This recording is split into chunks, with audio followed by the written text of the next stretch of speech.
All right. Sorry that I'm tardy to the party, but there was a little bit of problems getting into the OBS for some reason. Like, OBS is just being weird today. The good news is that starting next week, we're going to be able to set up the OBS, and then we're just going to be able to leave it alone because we'll be streaming to one channel. We won't have to worry about flip-flopping between channels repeatedly, and so as a result, we should be able to fire and forget what we're doing, and as a result, hopefully that'll reduce the boomerisms. That'll reduce my boomer shenanigans. Hopefully. Although I'm saying that as I'm trying to log into chat, and now chat is a giant white box rather than a black box with text in it. Why is this not a black box with text in it? Show me a black box with text. There we go. Hi, I quit playing. Hi, Randy Chang. One of the things that did delay me as well, maybe I should show it to you guys real quick, but there was somebody who was playing the new the new Warhammer Total War, and it looked like they will have some cutscenes. So one of the things that I do, excuse-me, one of the things that I do, oh, we should open up the Asmongold one just in case we have time for it. One of the things that I do, Total War campaign, is I also break down video games for Warhammer for the Counterpoints 40K channel. And this looks sick. I don't know what this is. If this is like the opening video for Renegade Guard versus Space Marines versus Orcs versus whatever, but like, hold on one second. Let me fast forward it a little. Show me things. Okay. So we got, I'm just going to break this down as if it was a Counterpoints 40K video, but live version. So we got a chaplain. We got some Intercessor Marines around a drop pod. We got a Gravis captain with his bodyguard from the second company walking through an Imperial Guard ceremony. We have a Land Raider blasting shit. We got a Redemptor Dreadnought and Intercessors striding into battle. We have Jump Pack Marines, looks like killing Traitor Guard. We have a Terminator squad wading into battle. That alone, like, it's like a 5 or 10 second clip. But if that's a part of a series of extended cutscenes that are available throughout the campaign, I would fudging love that. So could somebody tell me, does Total War have like a narrative campaign? Because obviously a lot of people really like Total War Warhammer, which is the fantasy setting. But with the fantasy setting, the way that I understood it is that like you could just replay factions over and over and over again. This is a Space Marine strike cruiser, so it's a warship that can carry the logistics personnel and a company of Space Marines. They basically carry around 100 Space Marines into battle. Apparently, this is how you choose to go into your missions. But then you can go into the battle. Like, this looks sick. Are you kidding me? We got Space Marine flyers. We got, Ultramarines from the second company. We got a pair of Thunderhawk troop transports, which I think can carry like 20 or 30 Space Marines into battle. They have Thunderhawk cannons. These are the primary drop ships. You don't use them very often in the tabletop, but they are all over the lore, all over the video games. So, anyways, I don't know how this game is going to work. I don't know if people are going to be able to make machinimas out of them, where they make like little video narrative shit out of it. I don't know how good the tactics and the playthrough are going to feel. I truly do not know how it's going to work, but it should be pretty sick for a real-time strategy video game. And so I am... Oh, here we go. Nice. Look at this. Drop pod dropped into the middle of the orcs. Slaughtered a bunch of orcs. Now the Space Marines are deploying from their drop pod. Now they're engaged in close-range melee combat with both bolt pistols and chain swords, and they're slaughtering these orc flash gets in close range combat, and the flash gets are trying to flee so they can get some distance so they can rain some shots into them, but it's not working. It's not working. Oh no, these flash gets just got annihilated by an assault intercessor squad. and apparently you can customize your Space Marine company to the point that you could be Dark Angels, you could be Blood Angels, you could be Ultramarines, you could be any of the major factions, but you can also create your own successor company if you want. And then I'm sure that they're going to have Death Watch. Like, look at this customization right here. Sorry, I know I'm going on like a 40K nerd thing. Politics people, please forgive me. But we got Salamanders, we got Ultramarines as defaults. But then you have all these other color schemes that you can pick. So if you wanted to be black Ultramarines, white Ultramarines, etc., etc., but you can also change your name. So there's a create a chapter version. You can customize your logo. Here's another cutscene loading into the planet. Fighting a bunch of orcs. All right, anyways, I'm going to get super distracted for this because you're like, Connor, you're a politics streamer. Why have you been reviewing a Warhammer video game on fast forward for the past 20 minutes? But this is my other job. My other job is to take a look at stuff like this, see if there's any cutscenes worth breaking down, seeing if there's a way to do like cinematics or machinima out of this, and basically see if it's worth reviewing as content in some regard. So, anyways, my bad for getting distracted. I'm just a little ADD boy. I'm just a little ADHD boy. My bad. Now this one does get quite spicy. Semitic and not think that they are anti-Semitic. So I'm gonna rewind it a minute. Wait, hold on. But do you know what clip I reference every time I bring this point up? That says, what was it? Around. But yeah, I couldn't tell you what it was about. Oh. So Paul gets like super pissed. Very early into this debate. And there's a part of me that hopes that he doesn't get pissed. Once again, I am with the Jews. I am with the liberals. I am hoping, I am a tepid Zionist. I support a Jewish majority state in the Eastern Mediterranean and its continued existence, and I think it's just descriptively going to continue to happen whether or not we want it to. So I don't even know what this whole thing of like, from the river to the sea, we're going to destroy the Jewish state and emancipate all the Palestinian people, and tens of thousands or hundreds of thousands of nuclear-armed Jewish people are just going to allow themselves to be slaughtered. I don't think that's true. I think that's like a very, very silly perception of reality and prescription for politics. But P.F. Jung is a friend, and I do think that he explores a healthy chunk of online topics with a level of like schizophrenic nuance that if you forgive the schizophrenia and the autism and you just accept the fact that he's partially schizophrenic and he hangs out in dissident right-wing circles for too long, and if you actually just listen to what's being said rather than projecting onto him all the Machiavellian machinations of other political factions, in my opinion, P.F. Jung is one of the few people in the space who actually is just like, what is true? I am going to pursue what's true with reckless autism.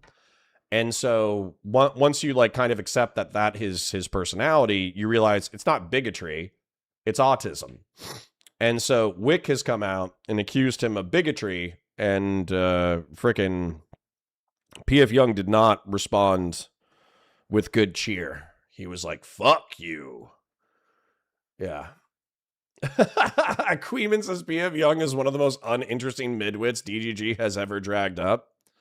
I actually don't think he's a midwit. I think he's exactly what he's supposed to be, and I think he's exactly what he represents himself as.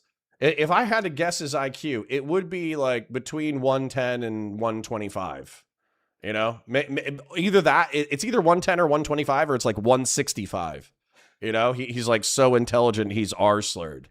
You know what I'm saying? So actually, no, that midwit. Hold on, Queeman. I'm going to press you on this comment real quick. If you put Xander Hall and PF Jung into a conversation, who do you think will metaphorically assault who? Because my money is on PF Jung. And as we all know, based off of Xander Hall's public IQ test taking, Xander Hall actually has a 98 IQ. All right, hold up.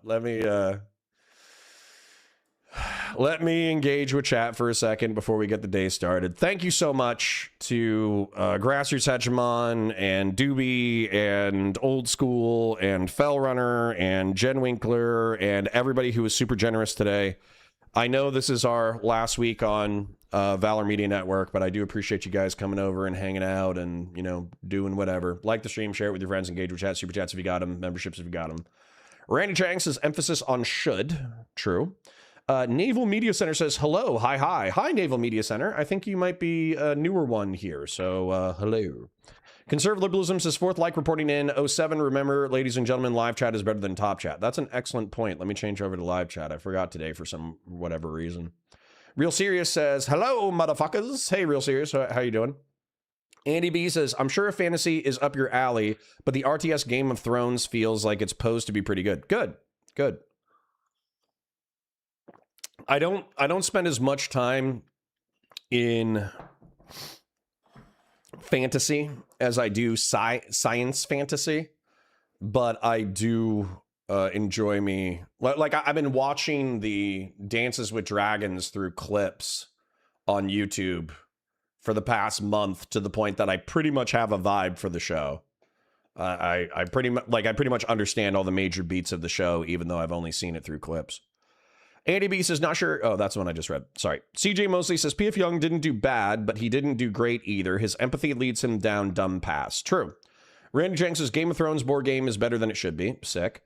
Timberlodge says, what is the Sisters of Battle Dreadnought called with the Iron Maiden in it? A penitent engine.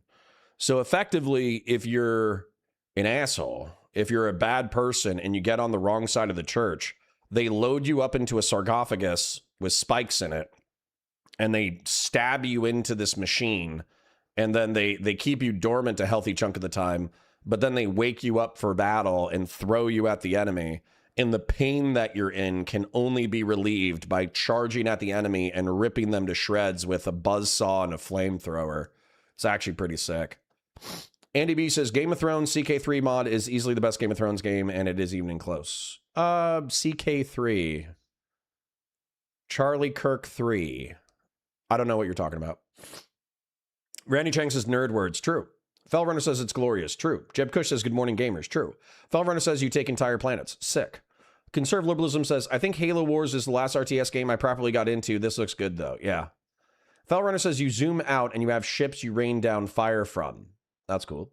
Randy Chang says I haven't done any of this stuff since Red Alert. I know. I haven't really played RTSs since the golden age of real-time strategy, which was like Red Alert and Red Alert 2, the Command and Conquer series.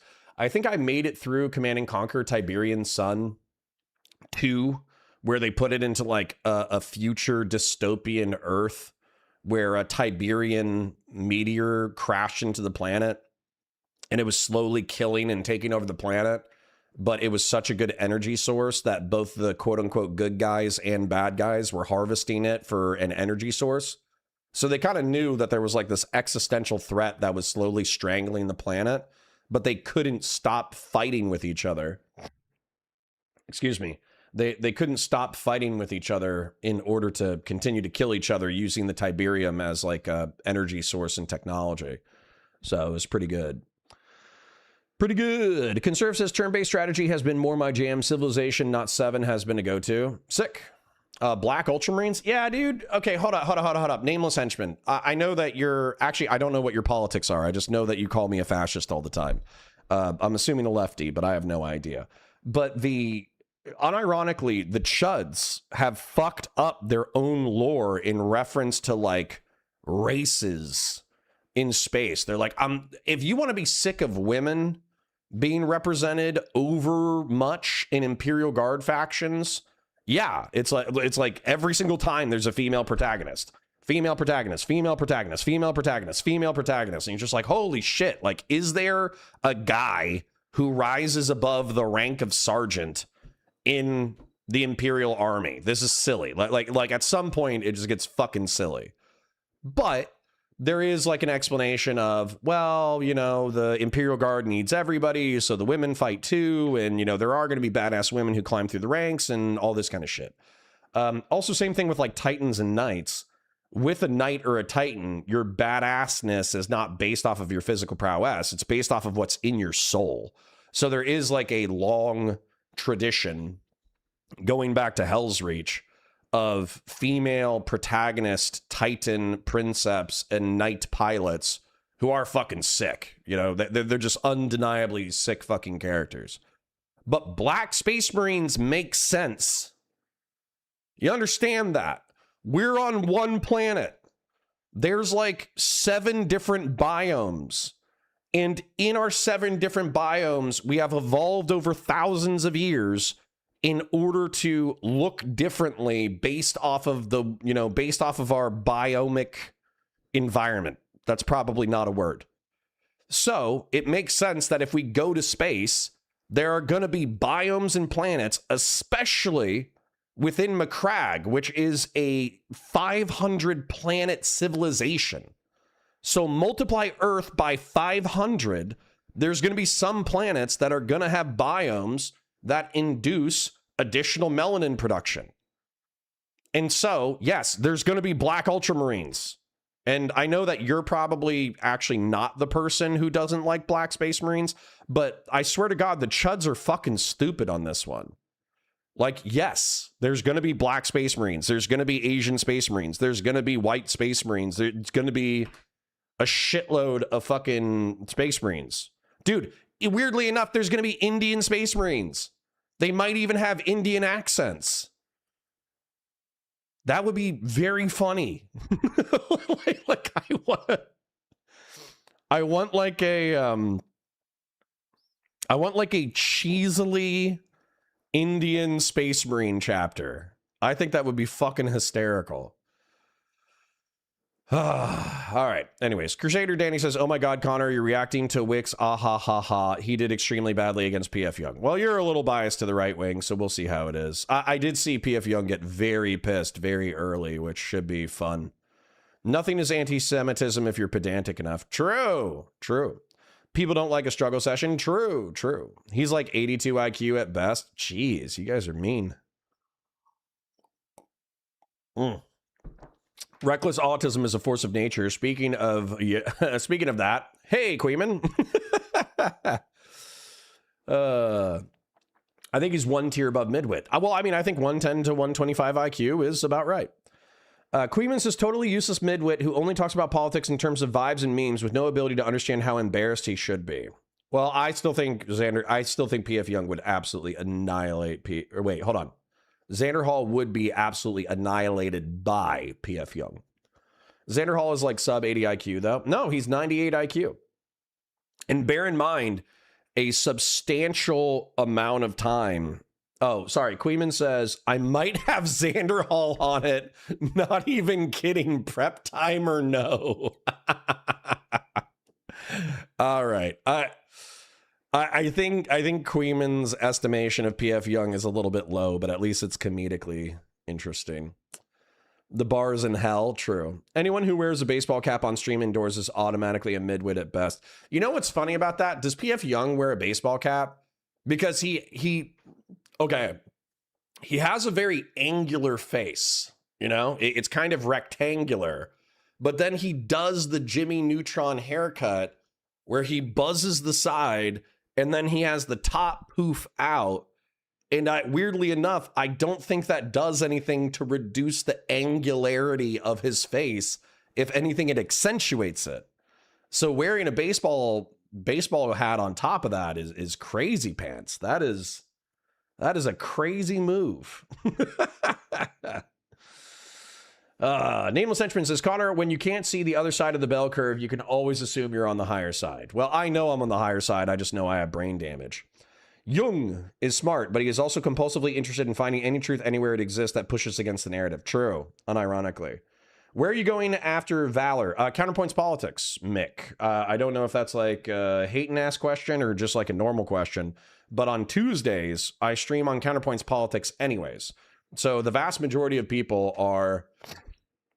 It's going to be a very simple migration. Like I was live on Counterpoints Politics yesterday, and we had between like 55 and 70 people all day, which I think is about my average. I know that's small beans. I know we have some real streamers in the chat, but my audience is also very, very, very kind. They're very generous with their eyeballs. They're very active in chat.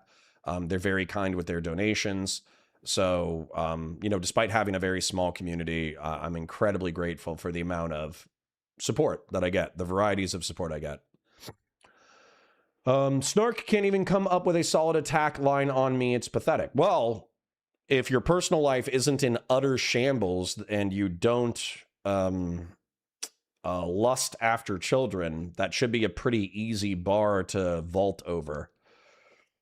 First T says, when Death Diddy stops being an immensely embarrassing lolcow, people will stop laughing at him. I wish he could just start being nicer.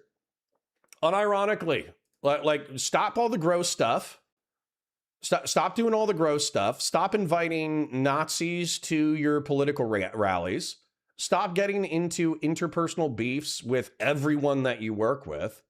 Focus on the politics. Focus on the political commentary. Stop being a gooner and stop being an asshole. But I think he is actually physically, constitutionally, spiritually incapable of doing that. So, Real Serious says, are you thinking of playing Star Wars Zero Company Valor Media Network? No, but if let's say that Star Wars Zero Company has like a phenomenal campaign with a bunch of like excellent narrative cinematics, what I'll do, isn't it like Clone Wars? Isn't the end of the Clone Wars? I'm already past the Clone Wars now. I'm actually on Andor right now. So I'm going to do Andor, Rogue One, the normal movies. Then I guess I'll do like Ahsoka and Mandalorian. Obviously, I'll do Mandalorian before Ahsoka. Ahsoka is very, very mid, in my opinion. Mandalorian is hit or miss. It can be very fire sometimes, and it can be very trash sometimes, and just kind of depends on the episode. So I'll do Mando. I'll do Ahsoka. I'll do the Disney films, I guess, but I'll try to chop out all of the cringe. And I will do like commentary on why I think the Disney ones kind of suck. And then we'll do, excuse me, then we'll go back and we'll do like the Clone Wars. But if Zero Company, I'm trying to do it in chronological order, but if Zero Company has like a bunch of cutscenes that are really good, then I'll break it down as like a narrative. Another week of Nazis. Well, that's what we got. We got Nazis are infiltrating the right. Communists are infiltrating the left. Israel-Palestine is happening, and a lot of people care about that. And Ukraine-Russia is happening, and people are more interested in the murder robots than they are actually in the human misery caused by the Russo-Ukrainian conflict. So, yes, that is perpetually our political diet. The Sisters of Battle cinematic was so based. I know. Unironically, I was a huge fan of the new Sisters of Battle cinematic, the 3-part series with the Sisterhood of the Sacred Rose. I thought it was excellent. Crusader Danny says, but Whick did do terrible. And when Tally joined, he got put in the cuck chair for the rest of the show. Nice. I wonder if people who cry about talking about Destiny feel the same way about Hassan coverage. Probably not. Let's be real. But hey, man, we got a snarker versus anti-snarker text and video voice channel in the Discord. So if you feel compelled to always drag everything back to whether or not Destiny is a good guy, feel free to fight to your heart's content in the snarker versus anti-snarker text chat in Counterpoints Politics. He means Crusader Kings. Okay, not Charlie Kirk 3, Crusader Kings 3. Got you. AK Batusai says the ion cannon was such a janky weapon to use on computer club noobs. Interesting. Did you see the CIA director visiting Moscow yesterday? No. No. Dude, I hate the Trump admin. I hate them with my whole fucking being. I hate them. Queeman says we're going to be rounding up and re-educating mid-wit millennials who can only engage in politics via the terms of political compass memes and J-Reg videos. PF Jung is first. Okay. Ah, shit. Unfortunately, despite not considering myself a midwit, I know I'm on the list. I do engage with politics more than just J-Reg videos and political compass memes, but I do know that I fuck with those things enough that I'm on the list for re-education. So, whoops. Old School for Two says Alien Fireteam Elite is out. Want to smoke Xenos? No, what I want is I think we're going to get Counter-Strike 2 because it's free on Steam. I don't know if it has crossplay or not, but I think that's going to be the video game. Then I think we're going to invite the Snarkers and the Counter-Snarkers to form fire teams. And I think we're going to have a group, like we're going to do community night where we just hang out, do call-ins for a few hours or whatever. But then if we have enough energy after the call-ins and the fights, on Saturday nights, every other Saturday, I would love, I know it might be a fantasy for now, but I would love to have the Snarkers and anti-Snarkers who are obsessed with, like, you know, Destiny and shit-talking each other and who's a pedo and this, that, the other. I would love for them to play Counter-Strike for like 4 hours shit-talking each other. I think it would actually be cathartic for the individuals who participated and cathartic for the people who had to deal with the people who participated. Conservative Liberalism says, Queeben, you don't understand. He's a feudal meme lord who is ahead of the curve. Oh, okay. Also, rip Dolly Parton. Yes, rip Dolly Parton.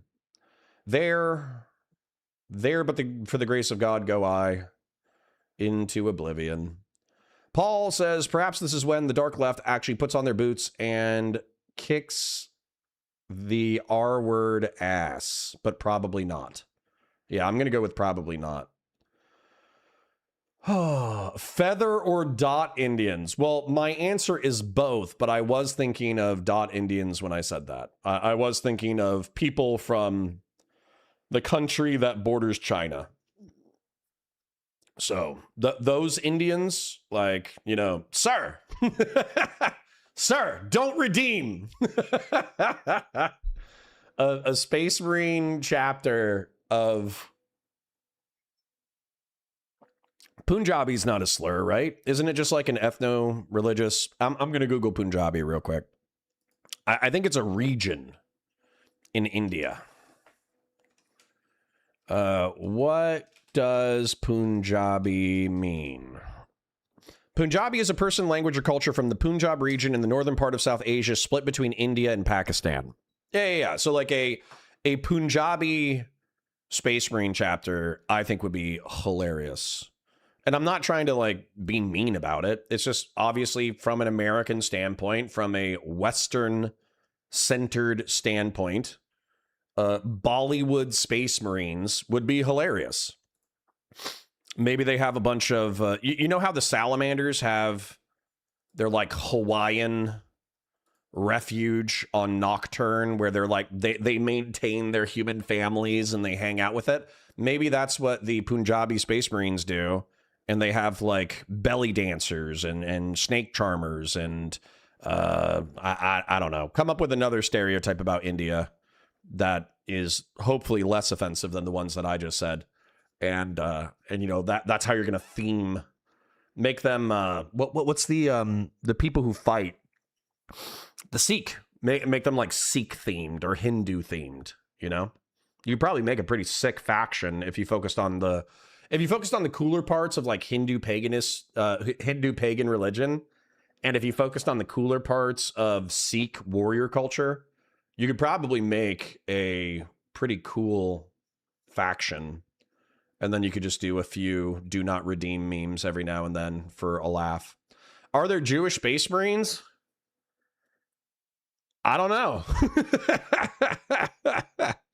Did Judaism survive?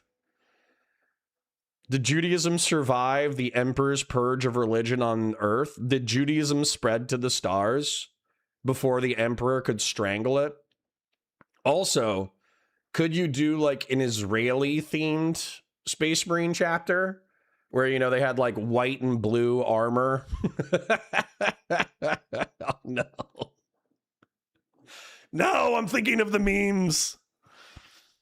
I'm thinking of the memes. I'm thinking of a Israeli themed Space Marine chapter that has a civil war on their planet that they can't quite get through. They can never quite win the civil war on their home planet.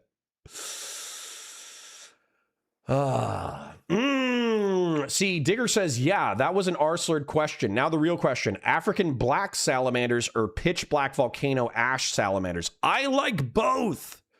So Digger, the salamanders chapter, for those of you who don't know, they have like an overproduction of melanin due to a gene seed maladaptation and also the home environment of Nocturne or something. I forget. But the point is that they are written as jet black with red eyes due to this maladaptation in their gene seed. And so I think that the same way that if there's black ultramarines, there should be white salamanders. And what I mean is there's people with European features who are jet black with red eyes. But then I also really do like, if you guys have seen the Hell's Reach animation, the Salamander Sergeant in that animation is a African salamander, so he has African features. He just happens to be black with red eyes, and I think it looks sick. So honestly, I would be a huge fan of African salamanders. I would be a huge fan of what like Euro-Caucasoid salamanders with jet black skin. So, sir, please don't redeem the exterminatus. Oh my God. Queeman says fully custom painted Indian army with little mustaches and everything. And you insist at Games Workshop that you have to do the voice.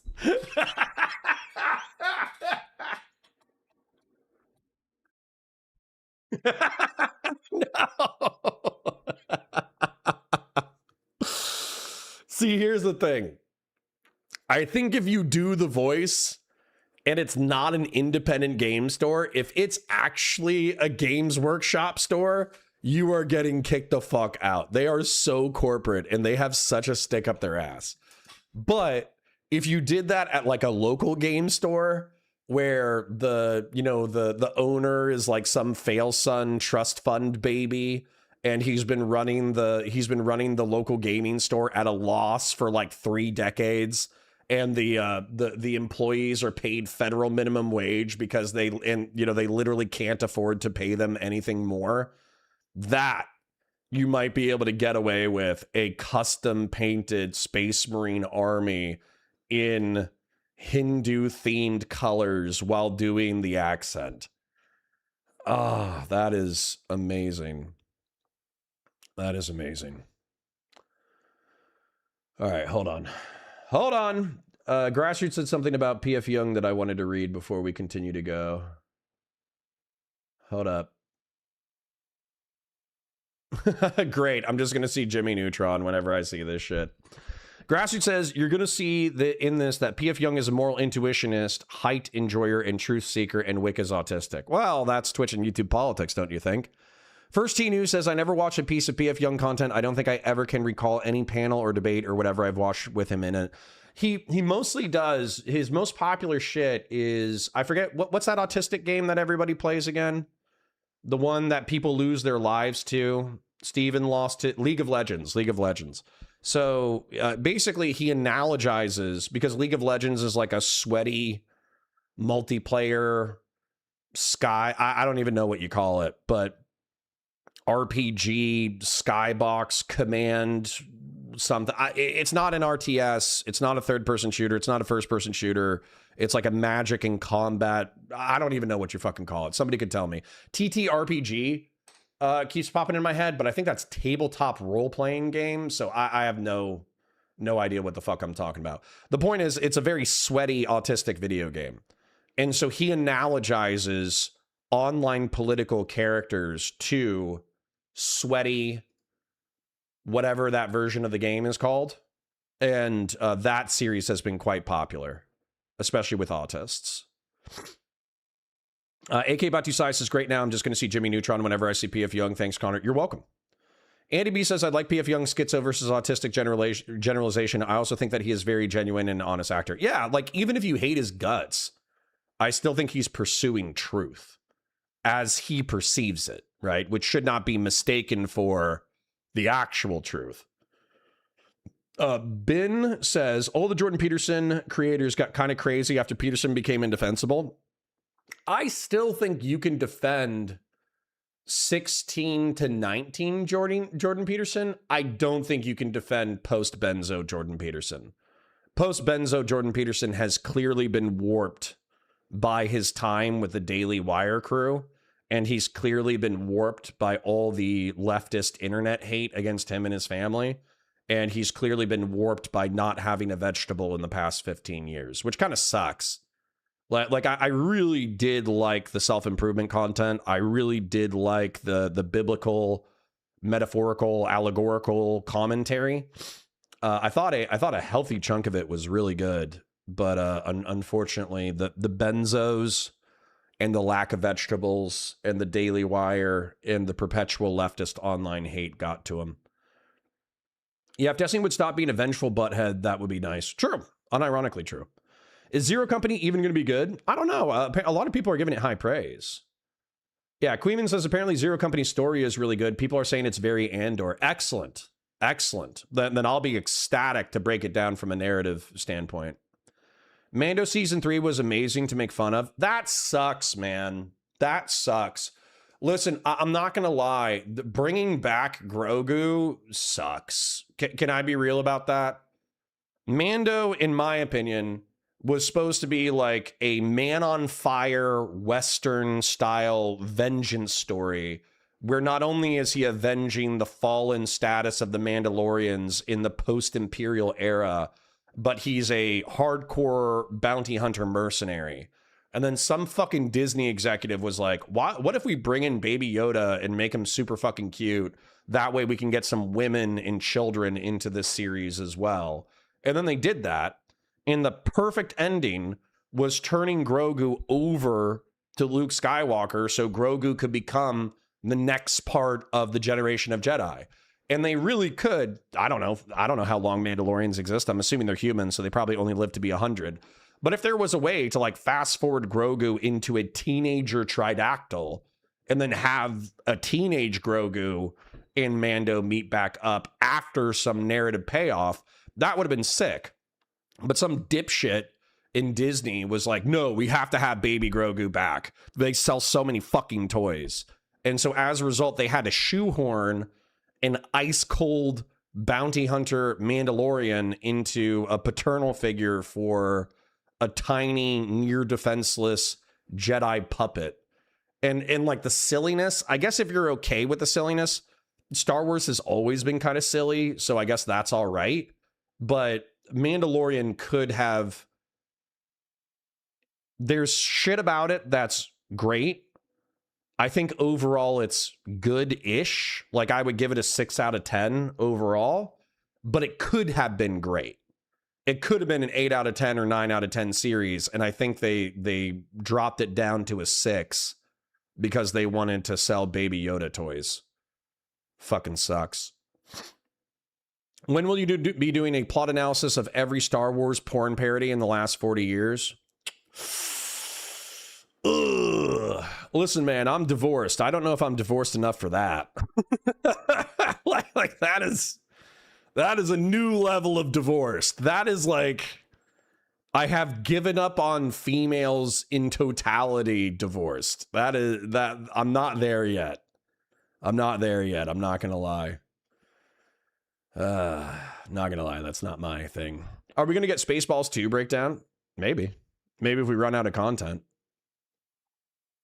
Yeah, I'm good on joining in the rape zoo. What are you talking about? My political compass is Magic 8-Ball totalitarianism and Velveeta liquid gold mercantilism. God, I love fucking Velveeta mac and cheese. Dude, now you just triggered me into being hungry. Can we have normal people as a third team to laugh at the other two? I mean, that's what the COG is supposed to be. We have been infiltrated by our own version of schizophrenics, but we are in Twitch and YouTube politics, so that's going to happen. Connor compared himself to Dolly Parton. Does he wear a bra also? When did I compare myself to Dolly Parton? Anyways, real serious with 100 Argentinian. Imagine asking a servitor to open a door and you open up a panel and it's an Indian Space Marine pushing buttons. I hate you.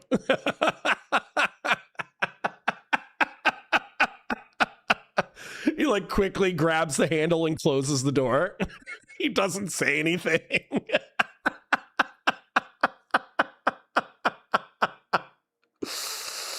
No way. Dude, there are AI videos. There are, oh my God, maybe that's what I need to do.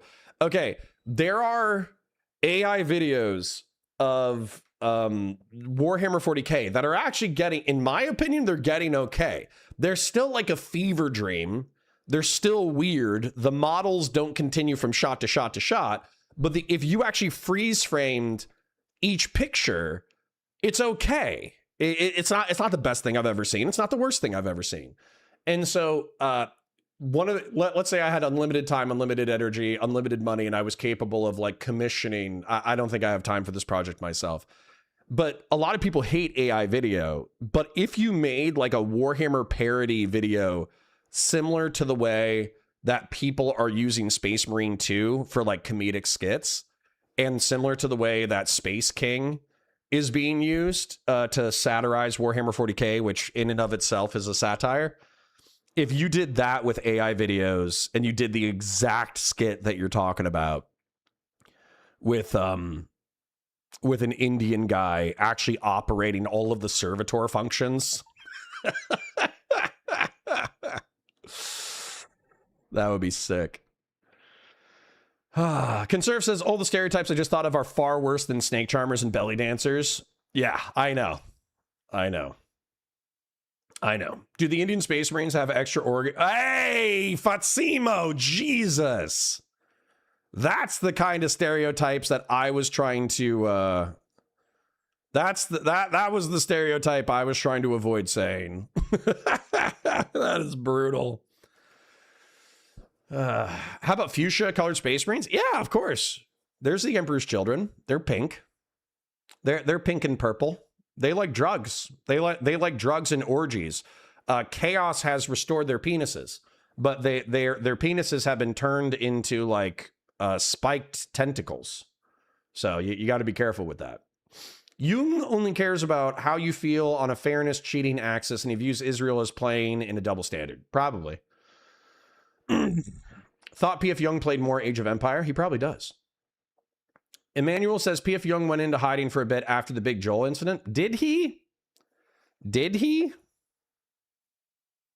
What's the meme about Jordan Peterson not eating vegetables? He literally does not eat vegetables. He is on a carnivore diet, and he's been on a carnivore diet for like a decade and a half. If he eats anything besides meat, he says that he has an autoimmune reaction where his like immune system goes into overdrive and he feels like shit and he wants to kill himself. So pretty much, I think he publicly stated that he only ate meat probably a year or two into his internet celebrity. But I spoke with Lauren Southern, and she said that even when she knew him back in 2016 and 2017, she went over to their house for dinner at some point and they only had meat. So he might have been on an only meat diet for longer than his public claims of whatever. Somebody said hair is looking good. You're looking reborn. Thank you. I love how everybody was like, oh, he's having a Britney Spears moment. He shaved his head. Fuck you, dude. I just got bored. I just cut my hair, you fucking losers. Anyways.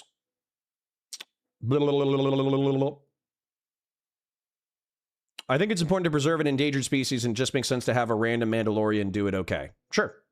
Connor, did I ever tell you about Ahsoka Tano? No, don't tell me about your fine piece of ass Ahsoka Tano. Please.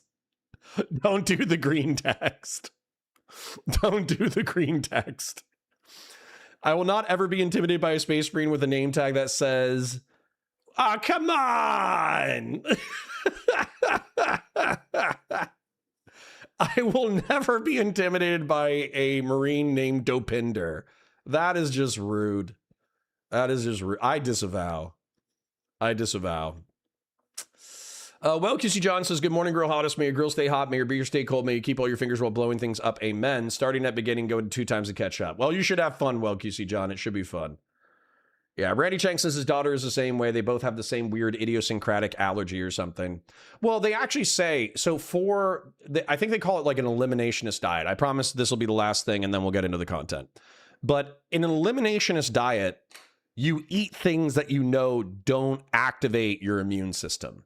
So let's say that you know that meat doesn't give you like an inflammatory response. And you actually do have a documentable inflammatory response where if you eat a certain food like bread or rice or certain vegetables or certain fruits, your body has a documentable increase in an inflammatory response. Well, and that's an immune disorder. That is a documentable immune disorder. I think a lot of the criticism of JBP and his daughter is that they haven't made it clear if they have a documentable immune disorder or if they're just crazy. Okay? But the part of an eliminationist diet that Jordan Peterson and his daughter never did, allegedly, is you're supposed to add shit back in. So what you do is you eat, let's say, let's just go with the carnivore thing. Let's say eating meat doesn't fuck you up. Well, then you're supposed to try an apple. And if an apple doesn't fuck you up, you add it back into your diet. You try broccoli. Oh, okay, you got an immune response. Okay, well, we can't do broccoli. Okay, well, what's in broccoli? All right, well, here's this cousin food that doesn't have this one nutrient that's in broccoli. Let's try that one. Okay, we had an immune response. Let's not do that. Okay, let's eliminate this class of foods. Let's add in this vegetable. And so you're supposed to add in fruits and vegetables through a process of elimination where you actually filter out all the things causing an immune response, and then you keep the things that are still healthy for you.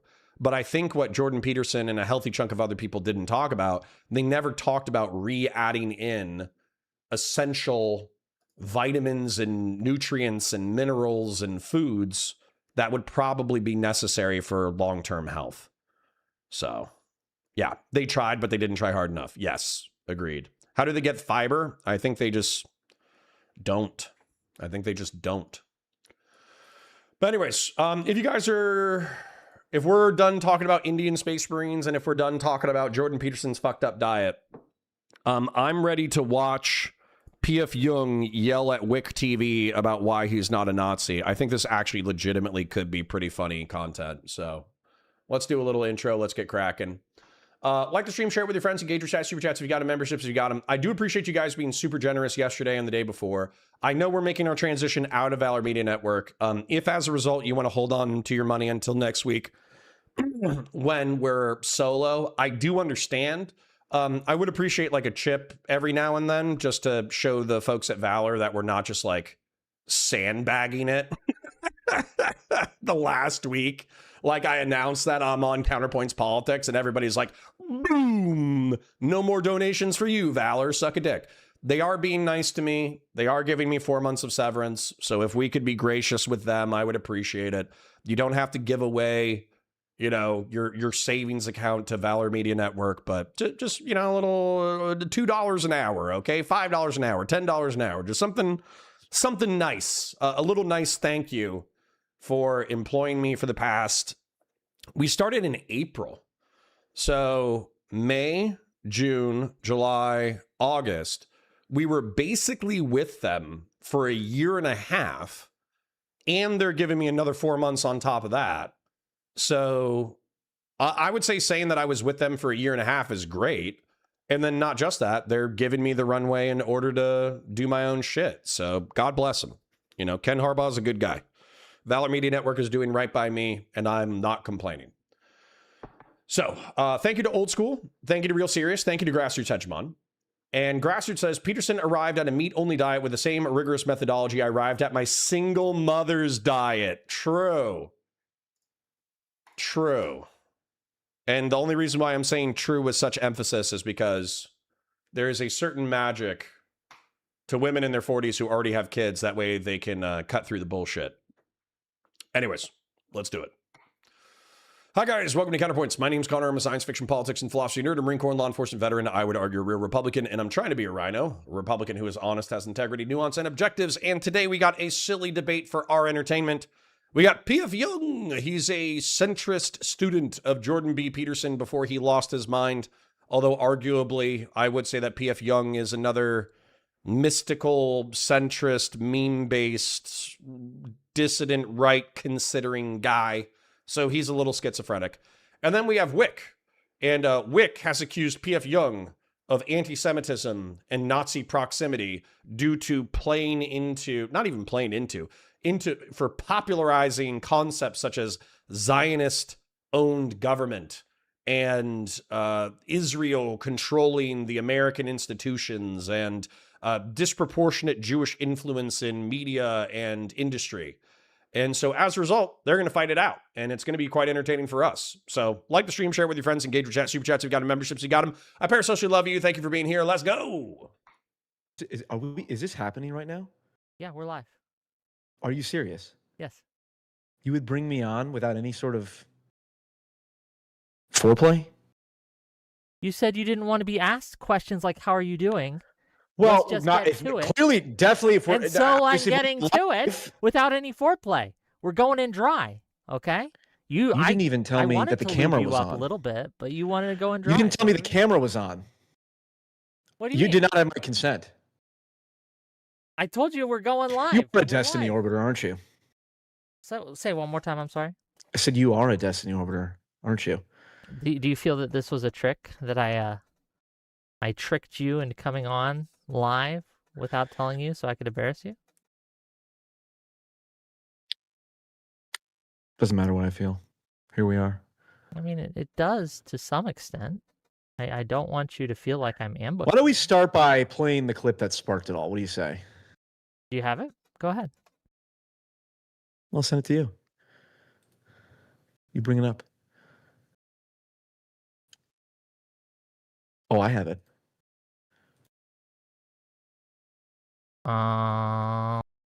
Wait. Queeman says, okay, never mind. What are you saying okay, never mind into? Let me fast forward a little bit so we can try to get to the clip and skip the foreplay. I unironically cannot tell if P.F. Jung is hamming it up for the debate or if he's legitimately pissed or if it's a mix of both. I do think that consent comment was pretty fucking funny. He's like, you are a Destiny Orbiter, huh? Okay, let me bring it up so everybody can see it. Yeah. Let me full screen it. Clicky to linky. Are you watching? I see it. Cool. Let's hit play. Remember that conversation we had with P.F. Jung a long time ago? No. I can't hear it. I know it happened, but I couldn't tell you what it was about. Oh, by the way, holy shit! Does that guy? I can't hear it, Wick. People You can't hear it? I can't hear it.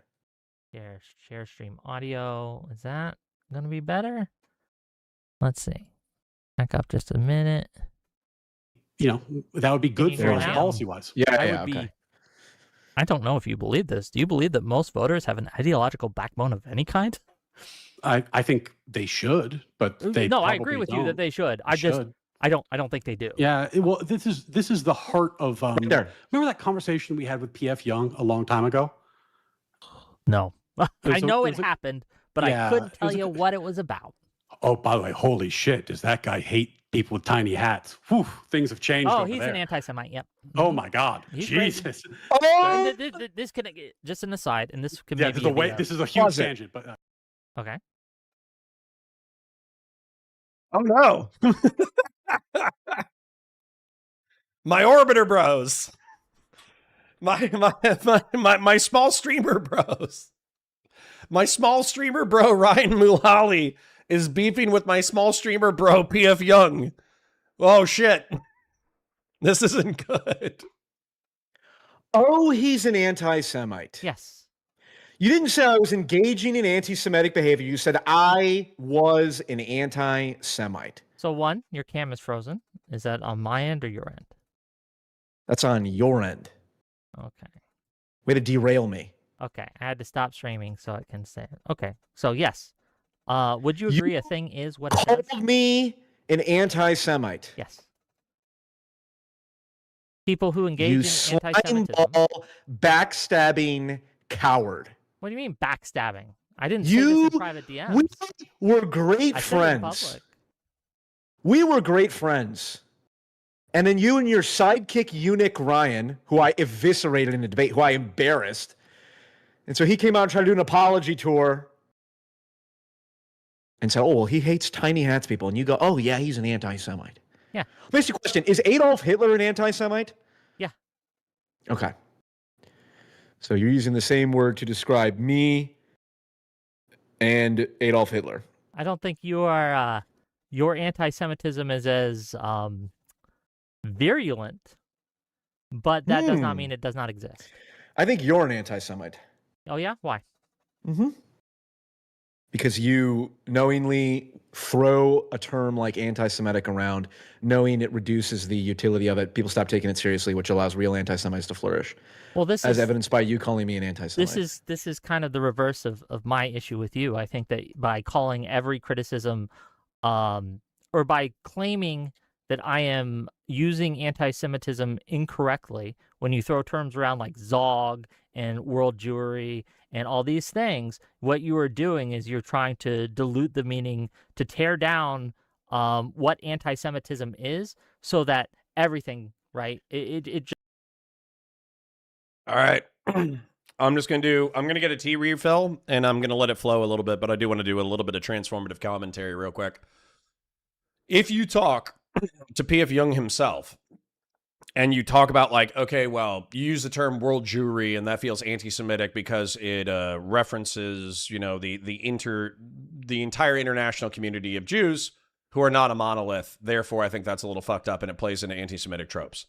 What he will hit back with you is that Barry Weiss, the person who has taken over, I think, was it NBC, CNBC, something like that. But Barry Weiss gave a speech at like a anti-defamation league event or some kind of like, I don't know, pro-Jewish event, where she used the specific terms world Jewry, referring to them as an international tribal group. So how come like a philo-Semite like Barry Weiss can refer to the international community of Jewish folks, but anybody who wants to like criticize Israel or criticize their behavior in the United States or criticize their behavior internationally can't use an identical term? And truly, like, the variable within that is that one of them is criticism and one of them is positive. And also he additionally points out that like he's not trying to call for the death of Jewish people, the political dispossession or the economic dispossession of Jewish folk, but he thinks that there's a hard topic in reference to our relationship with Israel and their position in Palestine, et cetera, et cetera. And so as a result, if we can't explore this topic, then we are conceding the ground to the rabid Zionists who want to commit war crimes in Gaza and the West Bank, and we're conceding the conversation to rabid anti-Semites who believe that Jewish people are a monomaniacal evil monolith. So, you know, that for me, at least when he articulated that to me, I was like, okay, well, I mean, that's sufficient. I feel like you're still playing in dangerous waters, but whatever. Like it's the internet. Who gives a shit? I fucking love discourse. And then the other part about it is Zog, right? Zionist occupied government. Now, interestingly enough, we watched I think it's like a lefty, liberal, progressive, anti-American imperialist geopolitical channel called GDF. But GDF documented why they thought the state of Israel was a bad ally to the United States from the 1950s onward, and they had a healthy chunk of documentation. But one of the things that they consistently showed that if the United States acted in a way that was contrary to the interests of Israel within the region, whether that was in the 67 war, 73 war, the first intifada, the second intifada, then the prime minister of Israel, whether it was Menachem Begin or Bibi Netanyahu or, I don't know, Golda Meir or whoever, they would use sympathetic people in Congress in order to pressure the president of the United States to act in a way that was more in line with the Jewish goals than with in line with what the president of the United States believed was the right course of action. So, like, I don't believe in Zog, Zionist occupied government, in that I think that, like, Israel snaps its fingers and the United States does whatever Israel wants. But I do think that we have a very, very, very close relationship. Jewish people have made it a priority to have close relationships with our representatives. And therefore, Tallybots, exactly. Tallybot says, so diplomacy, question mark? Yes, literally. But, Tallybots, I think you'll admit that it's wildly effective diplomacy compared to a healthy other chunk of nation states. A lot, like, the good or bad, however you view it. But I think Jewish folk, both American Jewish folk who are sympathetic to the state of Israel, but also Israel itself, are effective lobbyists. So, Doobie for 10 says, Ryan is still upset that P.F. Jung demonstrated how incoherent his support for Israel is in their last conversation. I haven't even seen that one, to be honest. So I don't think I have all the lore. But if anybody thinks that there's anything relevant, if you saw the Ryan Mullally versus P.F. Jung conversation, and there's any memes that move forward into this content, I'd be interested to hear about it. Anonymous for 5 says, I want to hear P.F. Jung make the same argument about the N-word that he's making about the term world Jewry. Anonymous chatter, if you want me to do that argument, Monday. On Monday, if you want me to articulate the differences between the N-word with an ER, the N-word with an A, the contextual uses for N-word with an A, how people who are positive about the black community use the N-word with an A. Generally speaking, they don't use the ER. And then how people who could be critical of the black community might use N-word with an A or N-word with ER, and the nuances of said thing. We could do that on Monday. I'm sorry. Okay. Divvy says there's literally a World Jewry Convention held by the World Jewish Council every year. Yeah, exactly. The difference being positive and negative. Yeah. Okay. Well, I'm looking forward to Monday. Please remind me. Just reduces it to nothing. Because if I cannot call someone who uses the term Zionist occupied government and say that that person's engaging in I need tea. I'll be right back. Anti-Semitism, then what would be anti-Semitic? Okay, Whick, I don't believe you're this stupid. So why don't we start with this? Why don't you define anti-Semitism for me? Sure, I wrote it. You called me an anti-Semite. Why don't we define it? Let's define our terms. Because I have the correct definition. The correct, okay. Let's hear what your nonsense definition is. Anti-Semitism is prejudice, hostility, discrimination, or conspiratorial thinking directed at Jews as Jews, including treating Jews as collectively responsible for the actions of other Jews or Israel, presuming divided or dual loyalty, or attributing to Jews hidden or disproportionate control over institutions or society. I guess this is... Are Jews disproportionately overrepresented in finance and media? Do you think that... Answer my question. Are they? To what Given extent? their population size, I don't which know. is what, I don't know. 5%? Okay, so you're not even informed enough to even begin having this debate. What do you mean? Proving my point that you don't even know what you're talking about when you throw a word like anti-Semite around. You come up with this Google definition of anti-Semitism that says, what was it?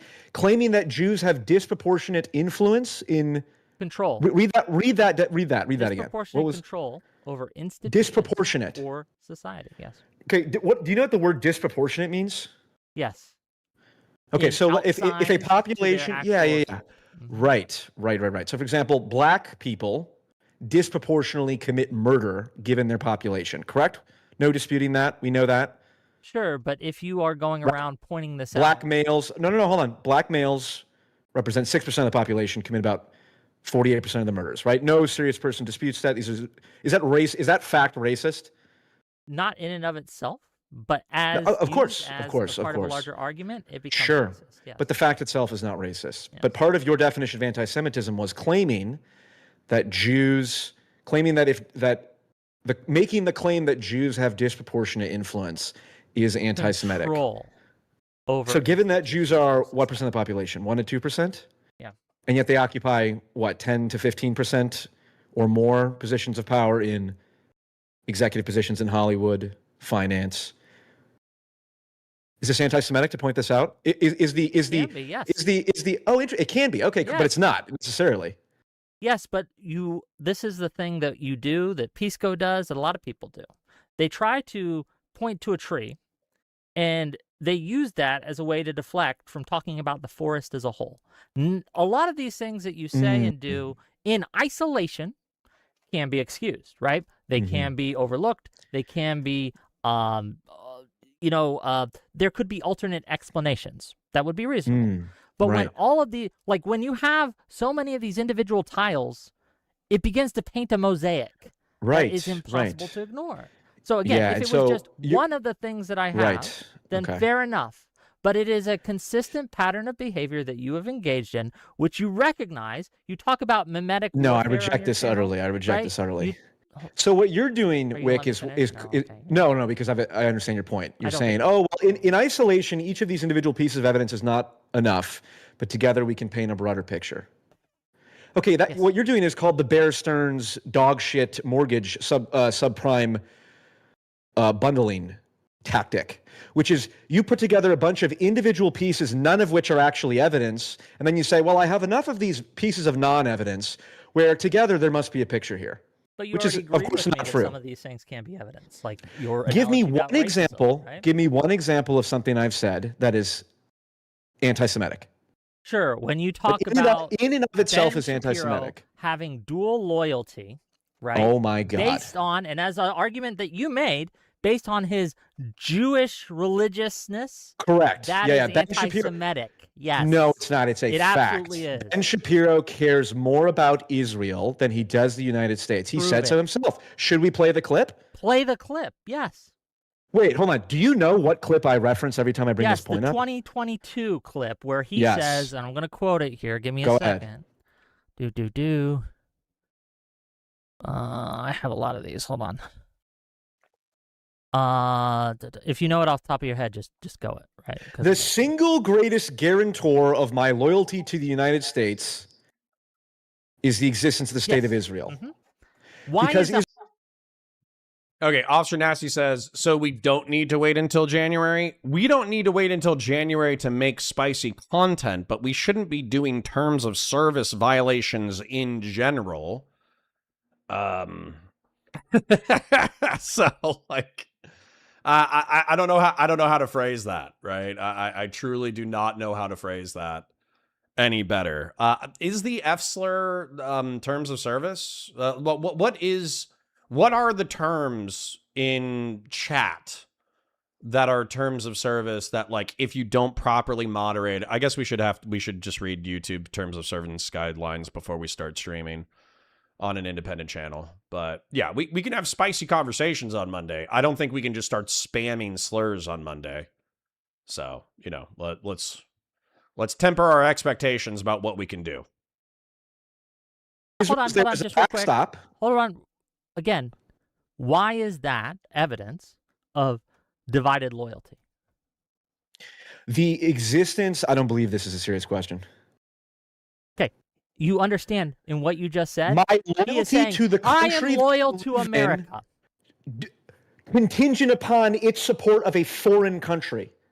Okay, it acts That's the definition of loyalty. It's not contingent on. You are making that contingency. You're smuggling that in. You're assuming that. But that is not the words he says. And in fact, in other quotations that we have, Ben Shapiro, he has absolutely said in 2019, for example, he says, my loyalty to is America, is to America. So part of what makes you anti-Semitic. Nick Fuentes says he's not anti-Semitic. Hold on. Part of what makes you anti-Semitic, Mr. Jung, is the assumptions that you're baking in to his statements when we have contradictory statements. You are assuming that this statement means that if America stopped supporting Israel, he would stop supporting America, when that's no. not I think no. I think it's perfectly plausible, given his statements and given his stance as an Orthodox religious Jew. What other statements does he have that you think support your case? He's an Orthodox religious Jew who believes that Israel has a sacred religious status, and he said so himself.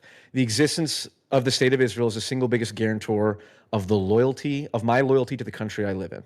Yes. So if your loyalty to the country, if your loyalty to the country you live in is dependent upon the existence of a foreign country, then you are not loyal to that country primarily. You have dual loyalty. That's not Could true. you imagine if I said my loyalty to the United States is contingent upon the existence of Palestine as a state? Okay. I think we would have to go to the exact quote, but it's like the number one guarantor of my loyalty to the United States is Palestine existing as a state. Then I think it would be logical to infer that if the United States supported the destruction of the Palestinian state or was neutral to the destruction of the Palestinian state, you would no longer be supportive of the United States, or at least you wouldn't be anywhere near as supportive. That would be the logical inference. So I think Whick pretending that that's not the logical inference is silly. Now, I don't think primary was ever said, and I think you can have multiple loyalties at one time. So for instance, if I am loyal to my family, loyal to my friends, loyal to my parents, loyal to my country, loyal to my state, loyal to my significant other, sometimes there's going to be competing priorities within that structure, and you could be accused of not having loyalty to a certain thing, but you're balancing your loyalties, right? Let's say your parents say, I hate your wife, I think she's a B word, she sucks, you should divorce her. And then you're like, no, she's the mother of my children, she has all these good things going for her, I think she's a good person overall, as a result, fuck you. You're not necessarily you might be disloyal to your parents in that you're not doing them what you want them to do, but you're balancing your loyalties. And so I would say similarly, I feel where P.F. Jung has erred is he is presuming that Ben Shapiro has and maybe this could even be evidenced, but he's assuming that he has a primary loyalty to the state of Israel. So that means that if the United States had to suffer in order for Israel to do well, then that would be a calculation that Ben Shapiro would be willing to accept. And by the way, if you wanted to make the argument that the Iran war, beheading the Iranian state the way that we did and fighting that war, and Ben Shapiro cheering it on, is evidence that he has multiple loyalties and sometimes he will accept American suffering for Israeli benefit, I'm not going to freak out on you. I think it's like a conversation worth having. Right? Dewey says, quick reminder that Ben said he wants Israel to stop taking money from the U.S. so we'd have less ability to influence him. Right. That's something that Lonerbox, Ziobox, Zogbox, my favorite box. Well, actually, it's not my favorite box. One of my favorite online political commentary boxes. That was his point. Was that it's actually the Israeli right wing that wants to sever the relationship with the United States so they can go gloves off and just fucking go hog wild, ham, hard as a motherfudger on Gaza and the West Bank. Because if the United States doesn't have any leverage over them, they still have tactical nukes. They probably still have strategic nukes. They still have a competent army. They still have, a competent intelligence service. They probably would be able to fight off a 7-nation invading Arab army and survive with their nukes and annex the West Bank and annex Gaza, and they wouldn't be reliant on the United States to do it. So, all right, just checking in with chat real quick. Conserve says, number one and primary are synonymous. Loyalty to another state is fundamentally different than loyalty to your family. Yeah, but I don't think he said the number one guarantee. He said like the number one guarantor, right? Number one guarantor of my what's the Ben Shapiro quote? Ben Shapiro, number one guarantor of my loyalty to the United States is the existence of Israel. We should probably have the exact quote. The existence of the state of Israel is the single greatest guarantor of my loyalty to the United States. Frankly, because Israel exists, that means the United States is going to be a more welcoming place for me because Israel is there as a backstop in case anything goes wrong. I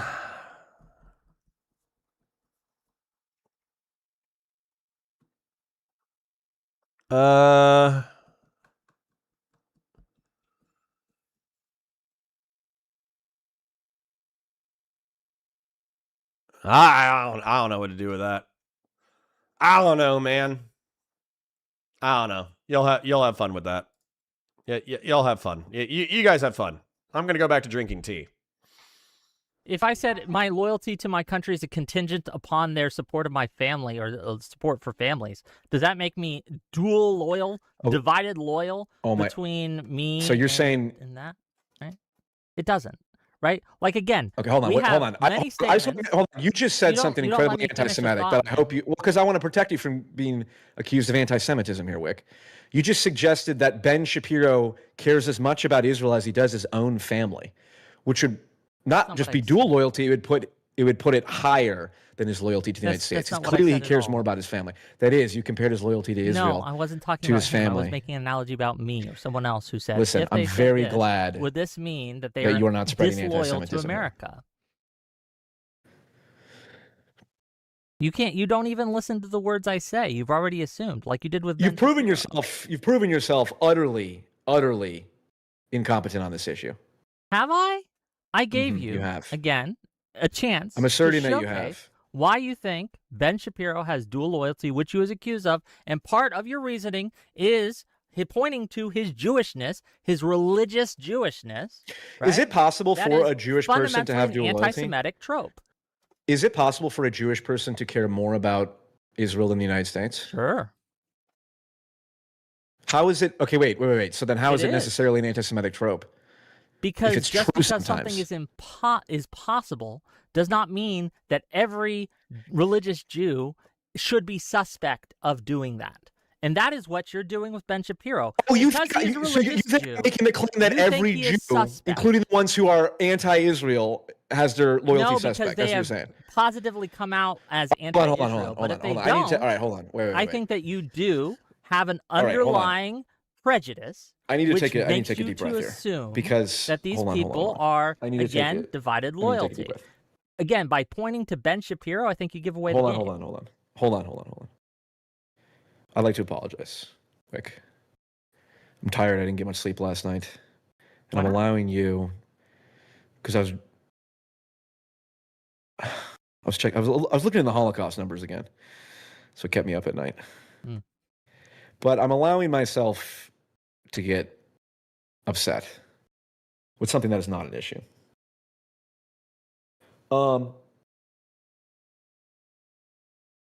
So I want you to give me one example. You called me an anti-Semite, okay? Yes. So give me one example of something that I said that is necessarily anti-Semitic.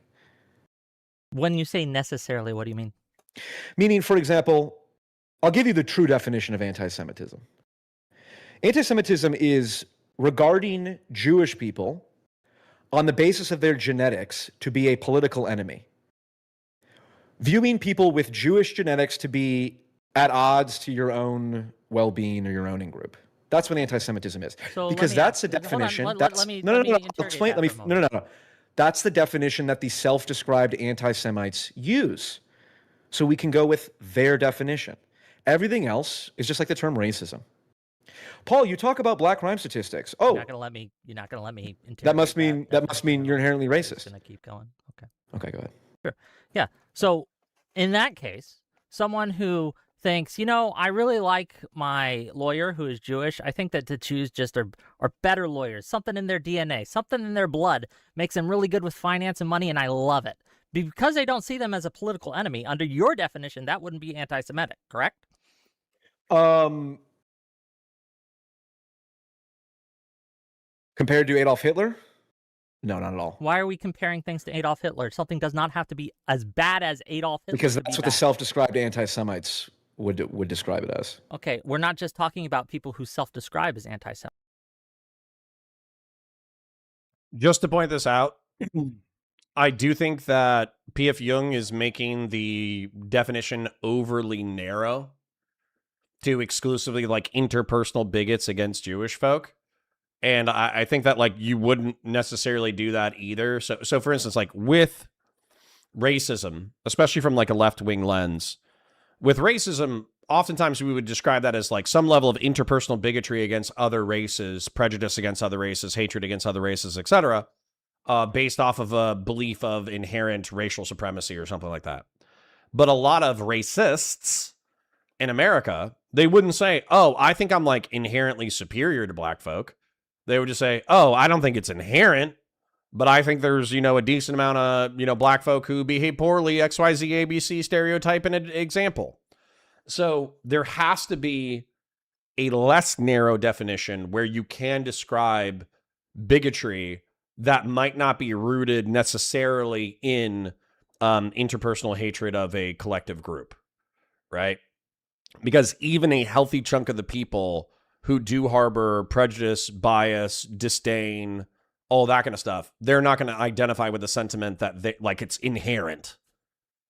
Like a substantial amount of people who I know who are quite spicy when it comes to race, they'll say, I don't hate black people, I hate this slur for black people. And what they're trying to do is they're trying to differentiate, like, there's this subcategory culture that I am repulsed by that I hate, and they literally use a anti-black racial slur when they're saying it, but then they're trying to differentiate that, like, if you're a black normie who wakes up every single day, goes to work, pays your bills, pays your taxes, goes to church, you're chill, then they'll be chill with them. But then also listen, like that's not the only thing they say, though. They will say other spicy shit about race, right? So I don't think we should necessarily be going to them for wisdom in reference to race relations. Newly Born Corn says, should we use the KKK's definition of what racism is or consider the victim's point of view? Yeah, we should probably balance both. I think that the progressive definition where it's like, racism is power plus prejudice, therefore black people and minorities can never be racist because they don't have a system that backs up their prejudice. No, fuck you. You can still be racist, right? And even if you couldn't be racist within your own framework, isn't being bigoted and prejudiced still kind of fucked up? And the way dumbass lefties on the internet in the late 2010s and early 2020s use that is as a moral license to be interpersonally shitty to white people. And so that was like vile, a horrifying idea.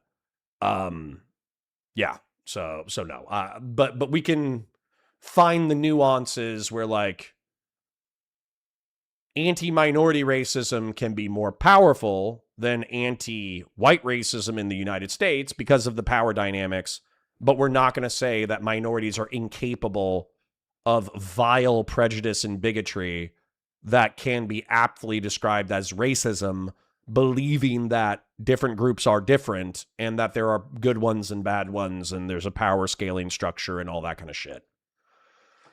So, anyways, Doobie says, quote unquote, if I fuck things up here, I can always go home. That feels anti-Semitic, but I'll get you and Tallybots on a call and you guys can fight about philo-Semitism and anti-Semitism and you guys can have fun with that. Old School for Five says, Ilhan Omar, Rashida Tlaib, El Sayed, and Mamdani have all shown dual loyalty, one to the U.S., one to the Ummah. No one talks about it and they're in office. Old School, see, that's where I would actually say I would want P.F. Jung to be consistent. So if P.F. Jung also accused Rashida Tlaib and Ilhan Omar of some level of dual loyalty because of Ilhan Omar talking about Somali nationalism and the need for her father's political faction to win the civil war in Somalia. That way Somalis can return home for a vacation and or re-migrate back to Somalia, then I'd be like, oh, okay, at least that's consistent. It's like a hostility towards foreign nationalism, not specifically anti-Semitic bigotry. And then I think Rashida Tlaib has said some spicy things about Palestine. So, yeah. All right. Anyways, back to it. Semites. Do you think that someone can be anti-Semitic and not think that they are anti-Semitic? Stupid people, perhaps, but not people who know what they're doing. Yes. Well, I disagree. Surely, of all the things that you would accuse me of, you believe I know what I'm doing, don't you, Whick? I don't know. I don't have to know. Oh, okay, but you know that I'm anti-Semitic. To be anti-Semitic, to claim you are and to show that you are engaging in behavior that is anti-Semitic, and that makes you anti-Semitic, because a thing is what it does. If you create a machine, hold on, just let me get this out. If you create a machine that kills puppies to make paper clips, you have created the puppy killing paperclip machine, right? That's what it does. Not what you've claimed it to do. Like, you could have made it to, oh, I just wanted it to make paper clips. I didn't think about the puppy killing part, right? You may not have intended it to happen like that, but you have created a machine that does that. You've created a puppy killing paperclip making machine. When you create a channel and when you use rhetoric that leads to anti-Semitic outcomes, you have created a channel and engaged in rhetoric that is anti-Semitic. You are okay. Wait. So your claim is that I have said things that have led to anti-Semitic outcomes? Give me an example. Sure. Let's go through your comment section. Oh, my comment section. Hold on. You think when you create a community that you're right? This is something. No, you're right. This is fair. This is fair. Yeah. You talk about this personally. You talk about yes. mimetic warfare and how you're the influencer's influencer. I am personally responsible for every comment in my comment section. That's not my claim. But we can look at patterns of. I'm claiming that. I'm claiming that. Well, that's a silly claim, and I reject your claim. Right? I reject. I'm not I reject your rejection for of every my claim. fucking lunatic, right? But let's look at everyone is waking up about Jewish supremacy, right? Let me see if I clip these. Hold on. I probably did. Oh, I don't want to. Okay, I'll just read them out. I put them. How many comments are on that video? How many comments are on that video? I'll send it to your DMs, and then we'll. How many comments are on that video? Hold on, give me 1 second. It's going to be a process.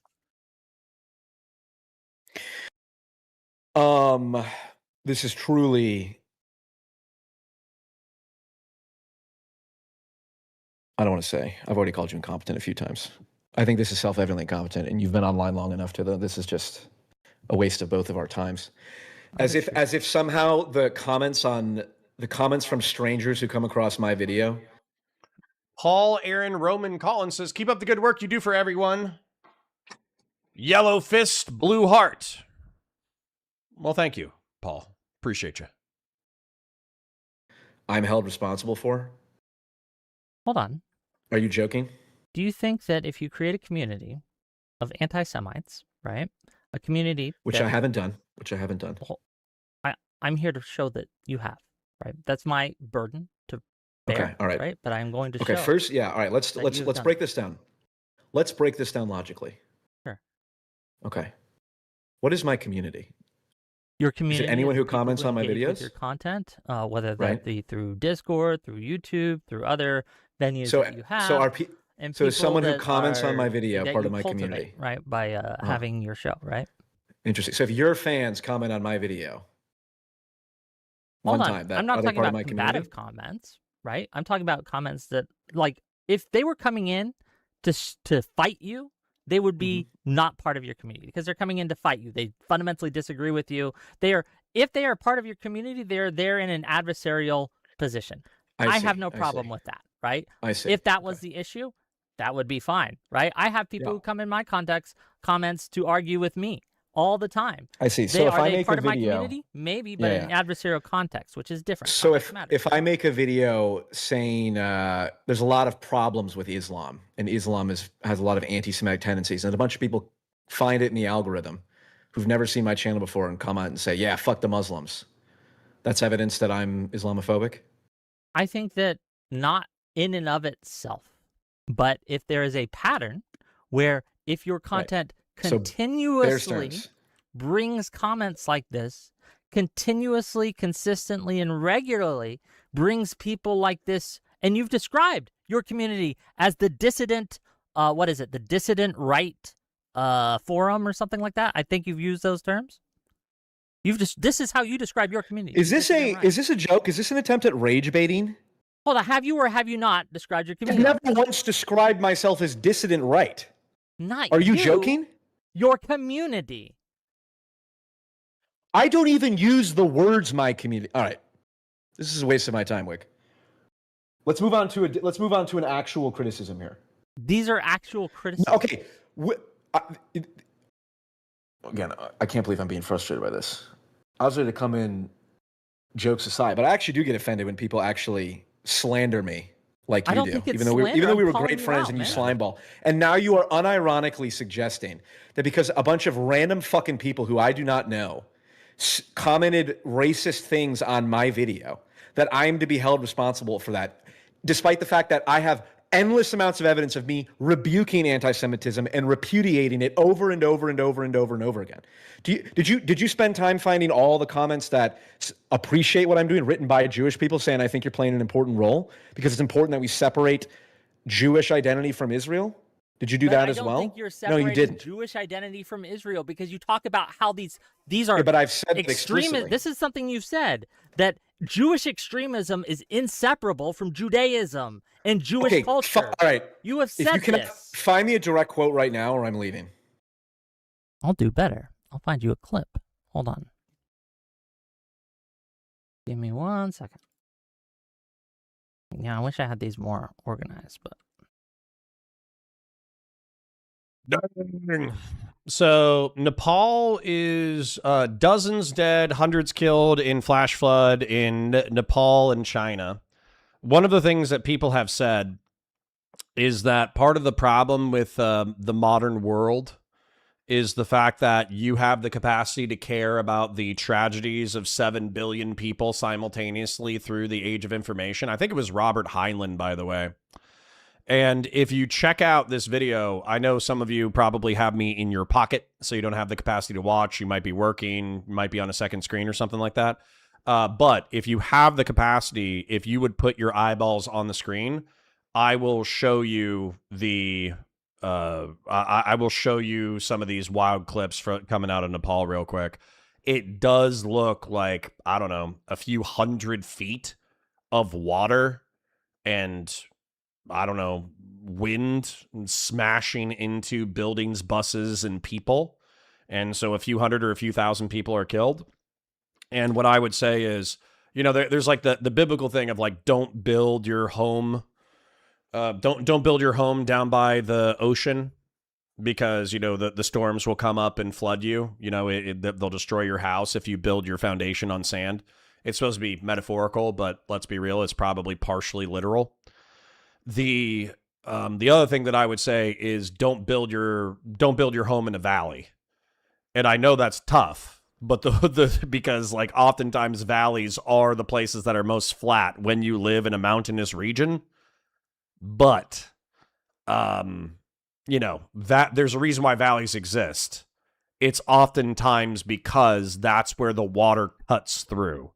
So if you build at the bottom of a valley, you're going to get fucked up. So if I could please have your eyeballs for a second, take a look at this. Estimates the number of fatalities that we're seeing right now. About 31 is the official count. And you look at this, I mean, just let's walk through this video. You see how tall that building is, and you see how small those people are. I mean, that building has to be, you know what, 5-6 stories tall, and the water flows over it like it's a small rock dam in a creek, if you will. I mean, it's hard to imagine. You know, I was in the Texas Hill Country for the floods there last year, and I remember looking up into these trees and seeing just, wow, the amount of water. This dwarfs that. And not to compare flood to flood, but the amount of water is hard to truly understand. And the numbers, again, they are going to change and unfortunately dramatically increase. But the number of people killed here, 31, there are hundreds missing, including around 400 people. That's according to the Nepal Tourism Board, from 7 different nations, including the United States, the UK, South Africa, India, Australia, Netherlands. This is a very touristy town. As you can see those tour buses there being pushed away like toy cars. But there's one video I really want to show, and I want you to listen to it because it truly encapsulates what happened in those moments. And I want you to notice that in this video, it's nice out. You can see it's sunny. It seems like a beautiful day. And then all of a sudden, this wall of water comes out of nowhere. Please watch this.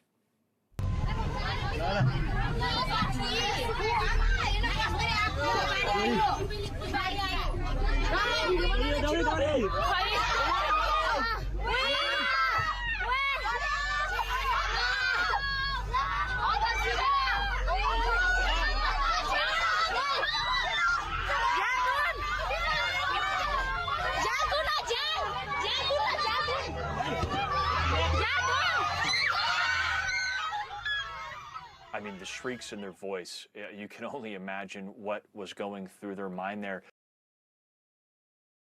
Yeah, so that looks a little intense.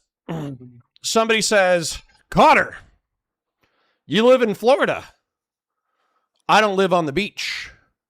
I'm 70 feet above sea level. So even if the worst projections for global warming happened and the polar ice caps flooded and all that kind of stuff, my house would be underwater by 2500, by the year 2500. By the year 2100, I would have lakefront property. You know? So I think I'm going to be just fine. Don't you worry your sweet ass about me, okay? John Kennedy, thank you for the $20. The rabbit hunt for Nazi dog whistles in the 2010s. Remember people losing their stuff over the circle game? The OK gesture was cover up for the real racist and hateful people, and we're seeing them now on the left. I'm just going to point this out, John Kennedy. Thank you for the donation. I do appreciate you. Dividing us up into a binary and then presuming that one binary is moral and the other binary is filled with evil people is one of the first mistakes of politics. I know you already know this, so I'm not trying to finger wag or whatever, but there's pieces of shit on all sides. There were people who were doing the OK hand symbol because they just wanted to trigger the libs and all that kind of stuff. And then there were people doing the OK symbol because they truly meant it's okay to be white. I'm trying to trigger all the race baiting leftists. Fuck them, white power. Now, if I had to put the ratio on the number of people doing the OK symbol to trigger the libs versus the amount of OK symbol people who were actually white nationalists, it's probably 99-1. Trigger the libs versus white nationalists. But I just want to point out that the white nationalists do exist. You know what I'm saying? Harrison says, Connor, you can relax. I'm here. Yeah. Thank God. Thank God you're here. Thank God you're here. Anyways, back to it. Back to the brain damage. Let's go. I wish you did too. Fine. Before you savage a man's reputation. Savage your reputation. Okay. 1 second. Got Cinnabon. Somebody said the Pacific Northwest is supposed to be one of the safest places for climate change. Yes. But do you know what it's not supposed to be one of the safest places for?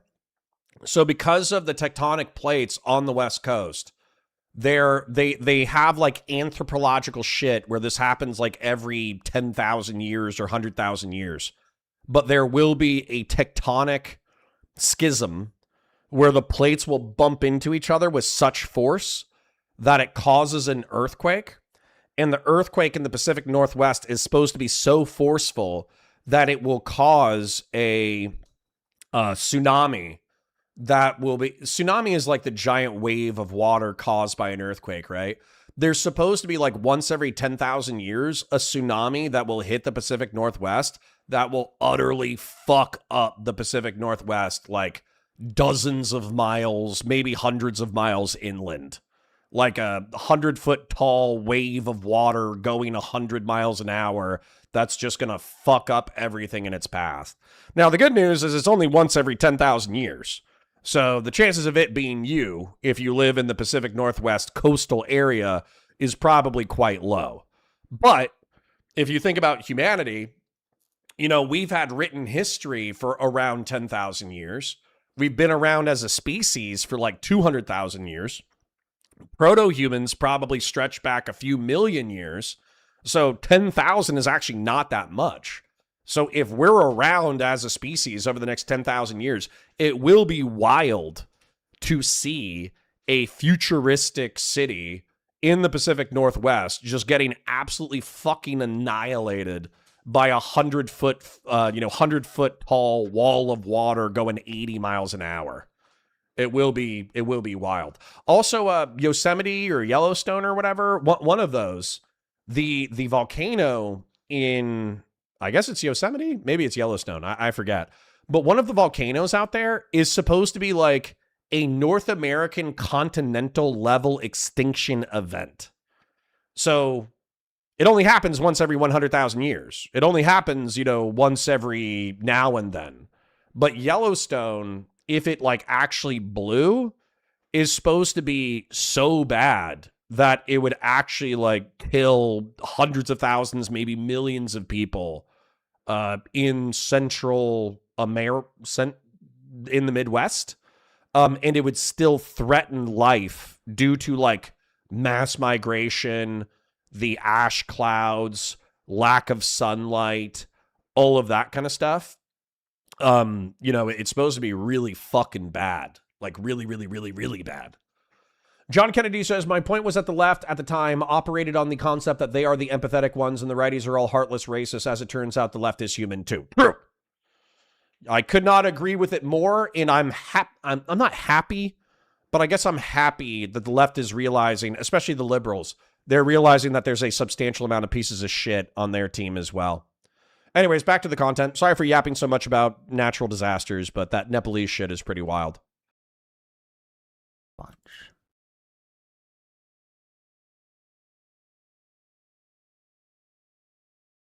Download. Okay. Go ahead. Show it so I can see it? Yes. Give me a second. You ready? Go ahead. Okay. Can you hear it? Extremism, you should be able to say about Judaism and Jewish culture, and the degree to which Judaism and Jewish ideology plays a role in this. You can't separate Islamism from Palestinian terrorism. You can't separate Judaism from Jewish extremism and Jewish supremacy.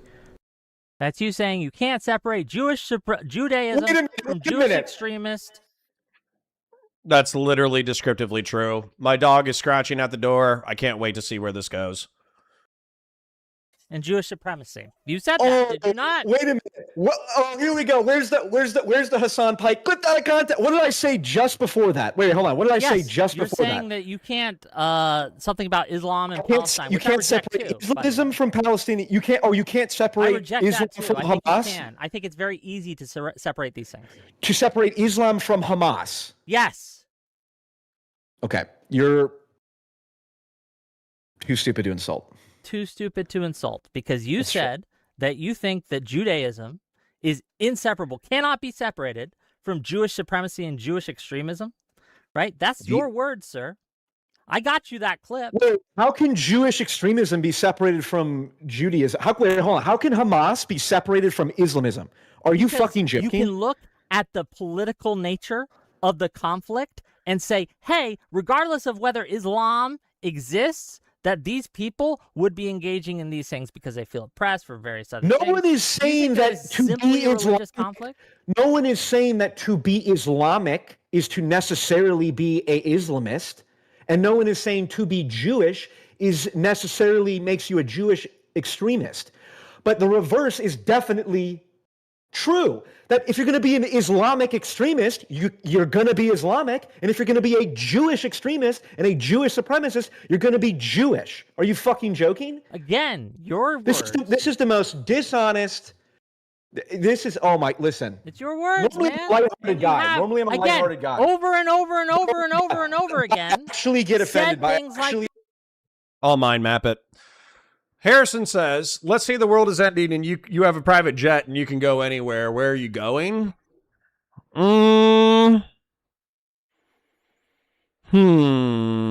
So I think what you're saying is like, where would I go that would be picturesque and beautiful and sustaining of life? But not only would it be picturesque and beautiful and sustaining of life, but also like I would be able to, just get there in a flash. So I think that if it's like a global war, I think it depends on the catastrophe. I'll try to be brief. If it's like a global warming disaster, I think I'm going for Greenland, Iceland, or Canada, right? I'm going someplace cold that might be warm soon. If it's presuming that it is not going to wipe out the entire planet, I might go to, but North America is fucked, then I might go to Belize or Colombia or Argentina. Some place in South America that is like picturesque and beautiful and has the capacity to raise food and the ability to sustain culture and civilization. It actually depends on what catastrophe is fucking up what part of the planet. I'm probably never going to China. Listen, I'm just going to be real. I kind of am I'm not going to Europe. Europe is too densely populated without enough food. The weather sucks. I like the people, but the weather sucks. It's too densely populated. So probably South or Central America or Iceland or Greenland. I'm probably staying in the Americas and or the continental things by the Americas. Another option is New Zealand. Actually, just off the top of my head, New Zealand is one of the most remote places on the planet, and it is one of the most beautiful places on the planet. So actually, no bullshit.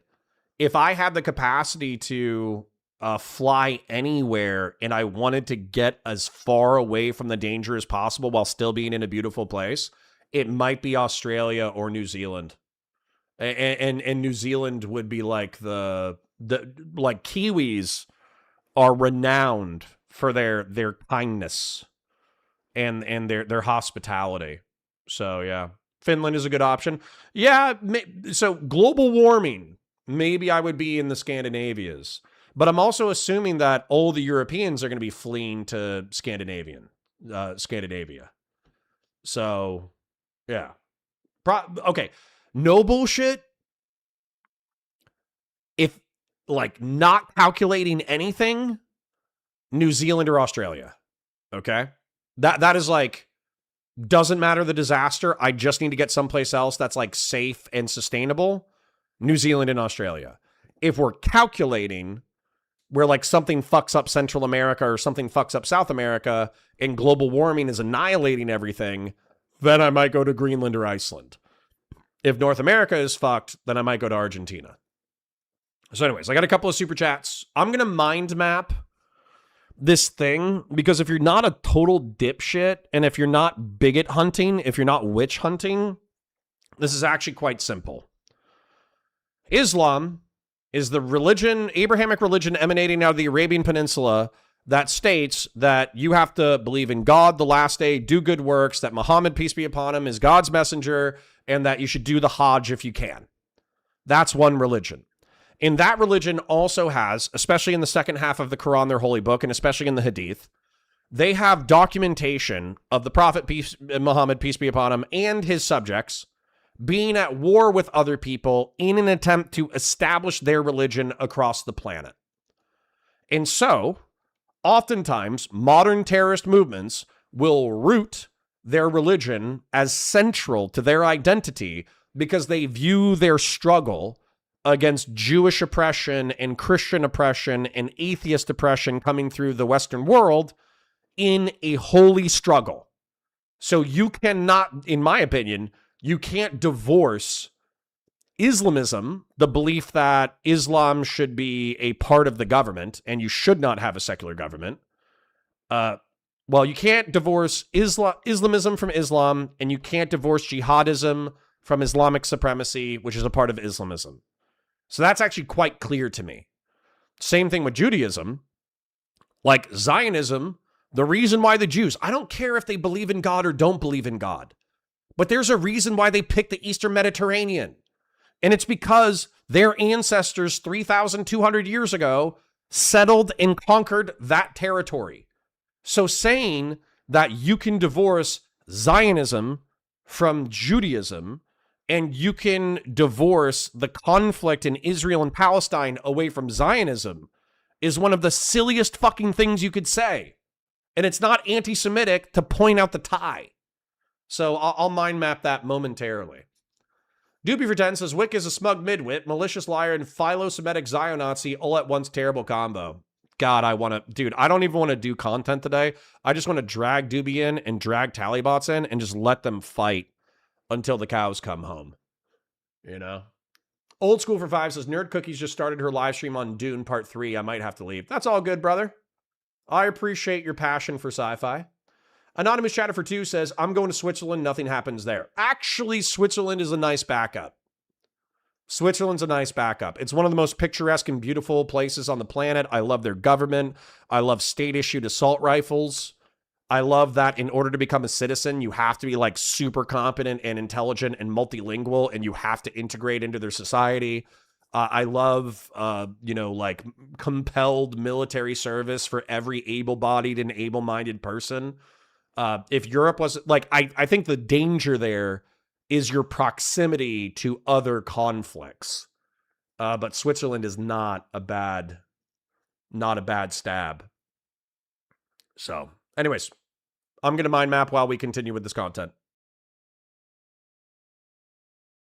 I actually get offended by this. You've provided zero evidence so far. I'll give you more. You have put a bunch of shit mortgages in a single mortgage-backed security and then claimed it's low risk. Here, we can look at this. It's your Substack. Please do. Zog is on the move. Nobody loves complaining about our Zionist-occupied government more than I do. You do this fake faux outrage where you clutch your pearls like, how dare you call me anti-Semitic by packaging these things together? No, I don't care. When every single thing you seem to be saying on this subject is full of anti-Semitic tropes. You are doing what's called semantic laundering. When my good friends, people who I thought were my good friends, backstab me online. Backstab you? I'm doing this to your fucking face. You fucking say, oh, he's an anti-Semite. Oh, he's an anti-Semite. Unfucking believable, Wick. And here you are platforming me. Oh, well, interesting. I think it's good to make an example of people. Fuck you, Wick. Fuck. All right. Okay. Now we're both playing into it. Zog is not inherently anti-Semitic. Zog is absolutely inherently anti-Semitic. Nope. Jewish occupied government would be. Zionist occupied government isn't. Again, you can't just switch out Jewish for Zionist and call it good. No, you can't. That's what I just did. Context. These things have meaning. It does. Yep. Have, again, as you said in the conversations with Adam and Sitch, a word is what most people understand it to mean. Those are your words, sir. Most people understand means it Zionist, to mean. not Zog Jewish. means anti-Semitic Jewish control of the government. That's what it means. Wrong. That's who uses it. That's who, again, propagated the term. This is just true. Wrong.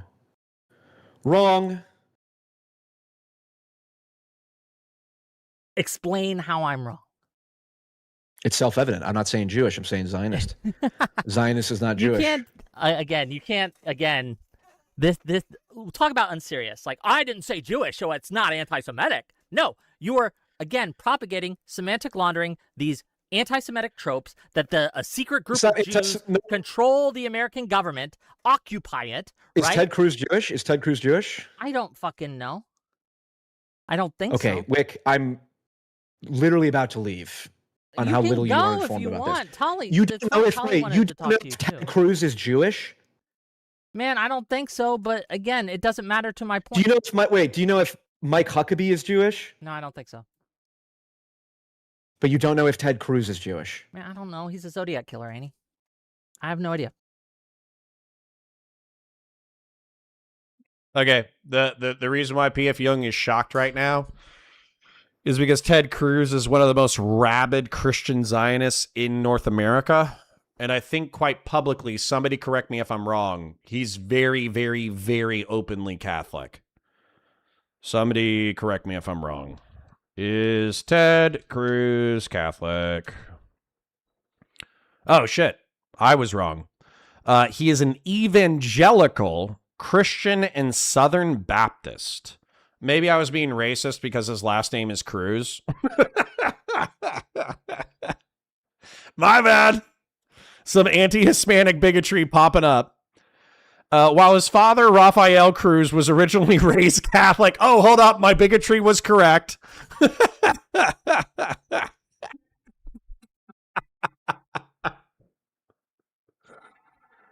Oh, no. I literally, I was bigoted and then I was bigoted and then my bigotry ended up being partially correct. While his father, Rafael Cruz, was originally raised Catholic and was a Catholic when Ted was born, his father became a born-again evangelical Christian in 1975. A denomination. Ted Cruz was raised and baptized as a Southern Baptist and attended evangelical schools. He frequently describes himself as a Southern Baptist. All right, my bad. All right, my bad. I started quite bigoted. I ended relatively bigoted. Doobie said Wick would have no issue saying the government is occupied by Christian nationalists. Right. Yeah, he's not. Okay, in my opinion, Wick is not coming up with a principle. This would be the ultimate liberal thing to do, in my opinion. Liberals like universal rules. They don't like supremacy. So, if he was consistent, whatever he hates about Christian nationalists, he would hate about Islamists, and he would hate about Jewish supremacists and rabid Zionists. But because he needs to defend minorities, he can't apply rules consistently. Excuse me. Okay, talk about memeing.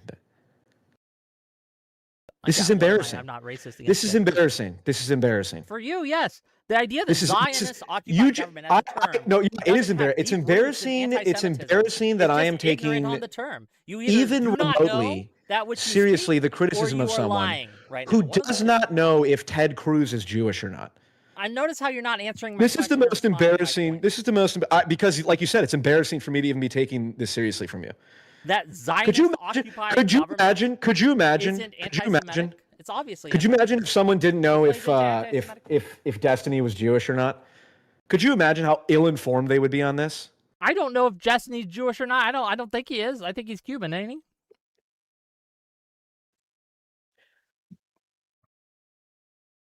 Nationality is not necessarily religion. I feel like Wick is playing into the meme right now because if you were Cuban, and by the way, Destiny is quite openly atheist.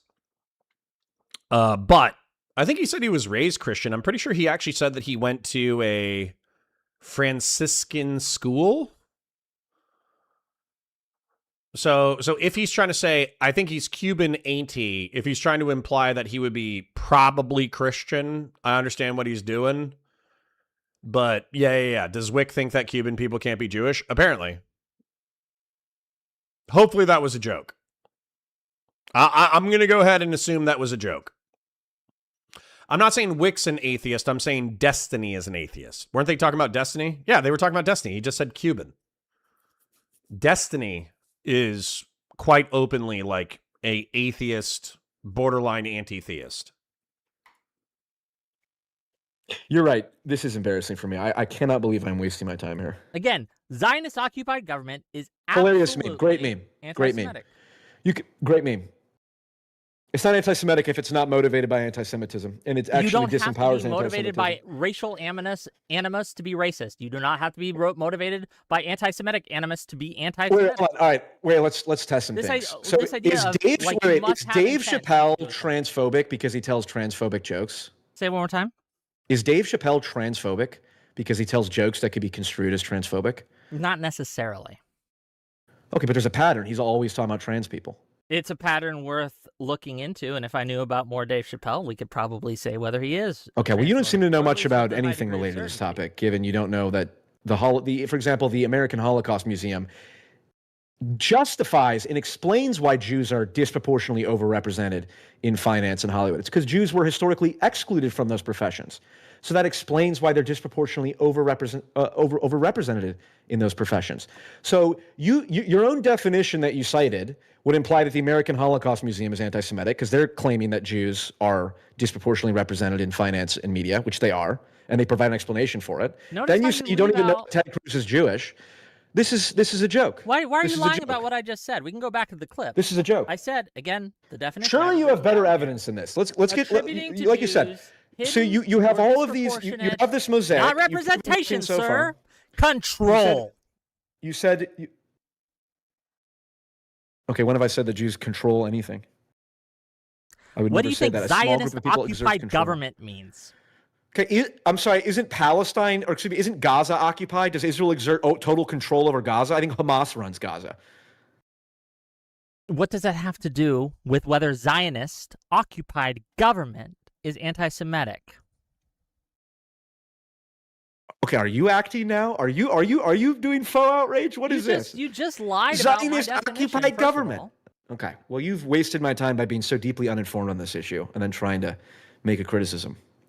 Why don't we move on to all right? So far you said you have an endless pattern here. You've multiple. So far you've proven absolutely nothing. That's not true. Let's go to the next one. Let's go to the next garbage subprime mortgage.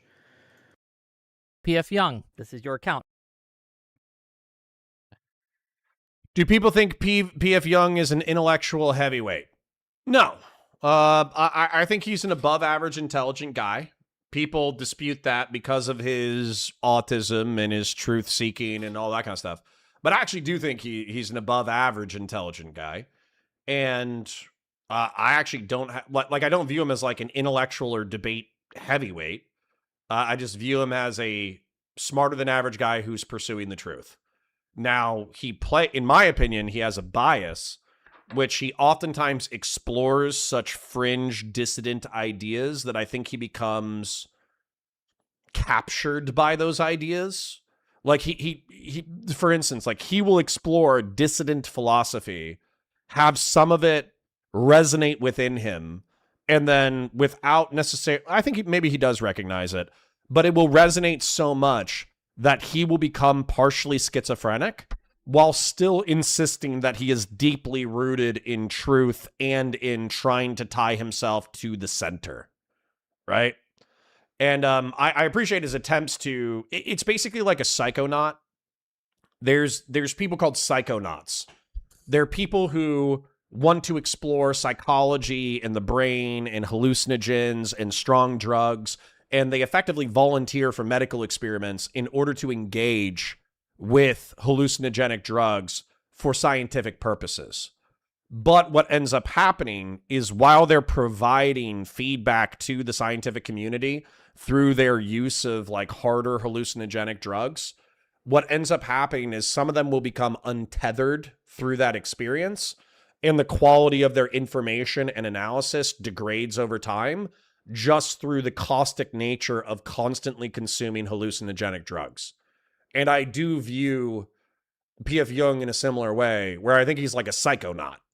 He goes out into dissident philosophical spaces, consumes their material at his peril, becomes warped by said experiences, and he comes back and he shares interesting and insightful data, but, you know, the mere experience of going out into dissident philosophical spaces means that you will be transformed by said experience. So, Doobie for 10 says, it's not a joke. Whick is demonstrating that he belongs to DGG orbit by being transparently dishonest to score points in a debate where he's trying to smear somebody with lies. Yeah, I don't feel like this is a very nuanced or charitable pursuit of truth. I do think that this is partially a in-group, out-group signal. Hey, isn't everybody who criticizes Israel harshly, aren't they all anti-Semitic pieces of shit and worthy of our derision? And he started with that conclusion without having substantially, in my opinion, lined up evidence to successfully paint P.F. Jung as a bigot. So, all right. Can't afford drugs. Volunteer for the CIA. Oh, that's funny. All right. Anyways, back to it. Is it not? It's got the blue check mark. Got your perfect. Damn, Tim Curry passed? How recently? Did he pass a while ago? I knew he was sick. August 25th, 2026. Literally yesterday. So we lost Dolly Parton and Tim Curry. He was 80 years old. And by the way, average life expectancy is 74. So every day past 74, you just kind of have to count your blessings. But what an iconic actor. What an iconic actor. Obviously, I know him primarily from Home Alone. I know a substantial amount of people knew him from whatever that time warp fucking cross-dressing overnight thing was. What was Tim Curry's cross-dressing famous movie? I know it's insanely popular with the gays. Rocky Horror Picture Show. So, what an icon. What an icon. Also a phenomenal Muppets actor. So, what was it? Somebody said, is it Michael Dean Cain? Michael Dean Cain. No. What is the English actor from the Muppets? No, not that. Michael Caine. I just added the Dean for no reason. So what was so funny is people said that Michael Caine played his role in the Muppet Christmas Carol as though he were like a thespian and everyone around him was a thespian, like a higher level of stage actor. And Tim Curry played his role in Muppet Treasure Island as though he were a Muppet. And like, I haven't heard any better description characterizing their performances in both of those movies. Better was Michael Caine pretended to be a thespian, which he is a thespian, and Tim Curry pretended to be a Muppet. So, damn. Nepalese flash floods, Tim Curry dying, Dolly Parton dying. Man, it's rough out there, pimp. It's fucking rough out there. It's over. The woke right, those who treat Jews as the ultimate victim and anti-Semitism as the greatest sin are in full retreat. Yeah. Their greatest warrior is outright refusing to engage with Nick Fuentes. Hopefully Coleman Hughes or someone with a backbone is still willing to challenge Fuentes directly. It's remarkable that you would find it. This might be the least anti-Semitic tweet I've ever tweeted. Again, you do this Mott and Bailey, where you say, sorry, I didn't hear the tweet. I like woke right, those who treat Jews as the ultimate victims and anti-Semites as the greatest. Hold on, let's just rewind it and listen to it. Sorry, I got lost in the anti-Semitism debate with Dolly Parton, Tim Curry's death, and the Nepalese flash floods. My apologies. 1 second. Perfect. And trying to make a criticism. Why don't we move on to you? All right, so far you said you have an endless pattern here. You've multiple. So far you've proven absolutely nothing. That's not true. Let's go to the next one. Let's go to the next garbage subprime mortgage. PF Jung, this is your account, is it not? It's got the blue check mark. Got your perfect. phone. It's over.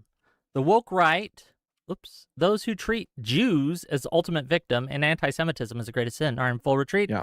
Their greatest warrior is outright refusing to engage with Nick Fuentes. Hopefully Coleman Hughes or someone with a backbone is still willing to challenge Fuentes directly. It's remarkable that you would find it. This might be the least anti-Semitic tweet I've ever tweeted. Again, you do this Mott and Bailey, where you say, well, this one thing isn't necessarily anti-Semitic, but then I keep pointing out that you keep doing these things. Yeah. So you do this thing where you've shown 0 instances of actual anti-Semitism, bundle them together, and then claim it is your definition of anti-Semitism is ridiculous. Your definition of anti-Semitism is Hitler might not mean and generalized, vague and generalized and useless. Anti-Semitism is someone I don't like and someone whose political views on Israel I disagree with.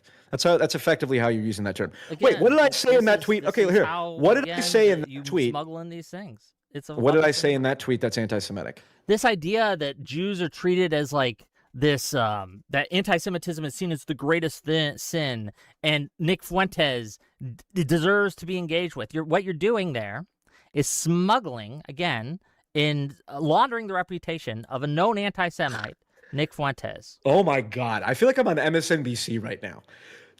For claiming that Nick Fuentes deserves to be engaged with. Oh my God. Saying that someone who calls Nick Fuentes a Nazi all the time should debate him. It's not a big deal. Oh my God. But it's with all the other rhetoric, all the other statements, all the other content. So a bunch of individual data points that prove nothing come together. Yeah. So none of these individual points have proven anything. And then what was the previous thing that Jews are the ultimate victim in the woke rights I'd have to look at it worldview? Bring it back up. Do you believe that like trans people are the ultimate victim in the woke left's worldview? Would you accept that? No, I don't think so. Okay, so you're not even. Can you steelman what I was saying in that tweet when I talk about the woke left and the woke right? Then bring it up and I will. Okay. Steelman what I'm saying. Okay, so this is when I say the woke right views Jews as the ultimate victim, just like the woke left views trans and black people as the ultimate victim. You gotta let me get something out. All right. Grimaldus tweets, Ben Shapiro tells Patrick Bet David he refuses to debate Nick Fuentes. It would be like interviewing Nazi David Chappelle. I'm not interested in having someone who calls me a Jew for the shits and giggles of it. Right? You say, it's over. The woke right, those who treat Jews as the ultimate victim and the anti-Semitism as the greatest sin, are in full retreat. Their greatest warrior is outright refusing to engage with Nick Fuentes. Hopefully Coleman Hughes or someone with a backbone is still willing to challenge Fuentes directly. So the steelman of this argument is that you feel that Nick Fuentes deserves, or his ideas deserves to be engaged with, whether that be challenged or whether that be confronted or 100%. Talked about, and that the woke right, however you define that, right, which I'm not sure, I literally put it in parentheses right there. In like this idea of treating Jews as the ultimate victim because they think Jews are somehow above reproach, according to them. That's the steelman, right? So which part do you disagree with the fact that it would be good if Coleman Hughes or someone who is on the opposite side of Coleman Hughes challenges Nick Fuentes directly? I think it can be good. It can be bad. I don't. Uh-oh. Now Wick's anti-Semitic because he agrees with the tweet that he said was evidence of P.F. Jung's anti-Semitism. All right. Anyways, I'm going to summarize my drawing real quick. Anti-Semitism is hostility, prejudice, hatred, or discrimination directed against Jewish people as individuals or a collective. And this is Wick's evidence so far. P.F. Jung believes in a Zionist-occupied government, meaning that America is disproportionately controlled by the Israeli government or Israeli lobby on Capitol Hill, to America's detriment, key example being the Iranian war. Accusing Ben Shapiro of dual loyalty, using the quote, Israel's existence as a single greatest guarantor of my loyalty to the United States. Pointing out disproportionate employment of Jewish folk in the upper echelons of American society. P.F. Jung's counter-argument is that he is not interpersonally bigoted against Jewish people. He's not hostile to Jews as a group. That pointing out factual matters is not inherently bigoted. That this is a collateralized debt obligation of anti-Semitism, which for those of you who don't know, during the 2008 financial crisis, what they did is they took a bunch of shitty mortgages, put them into an investment vehicle, and then they sold that to the American public for their IRAs.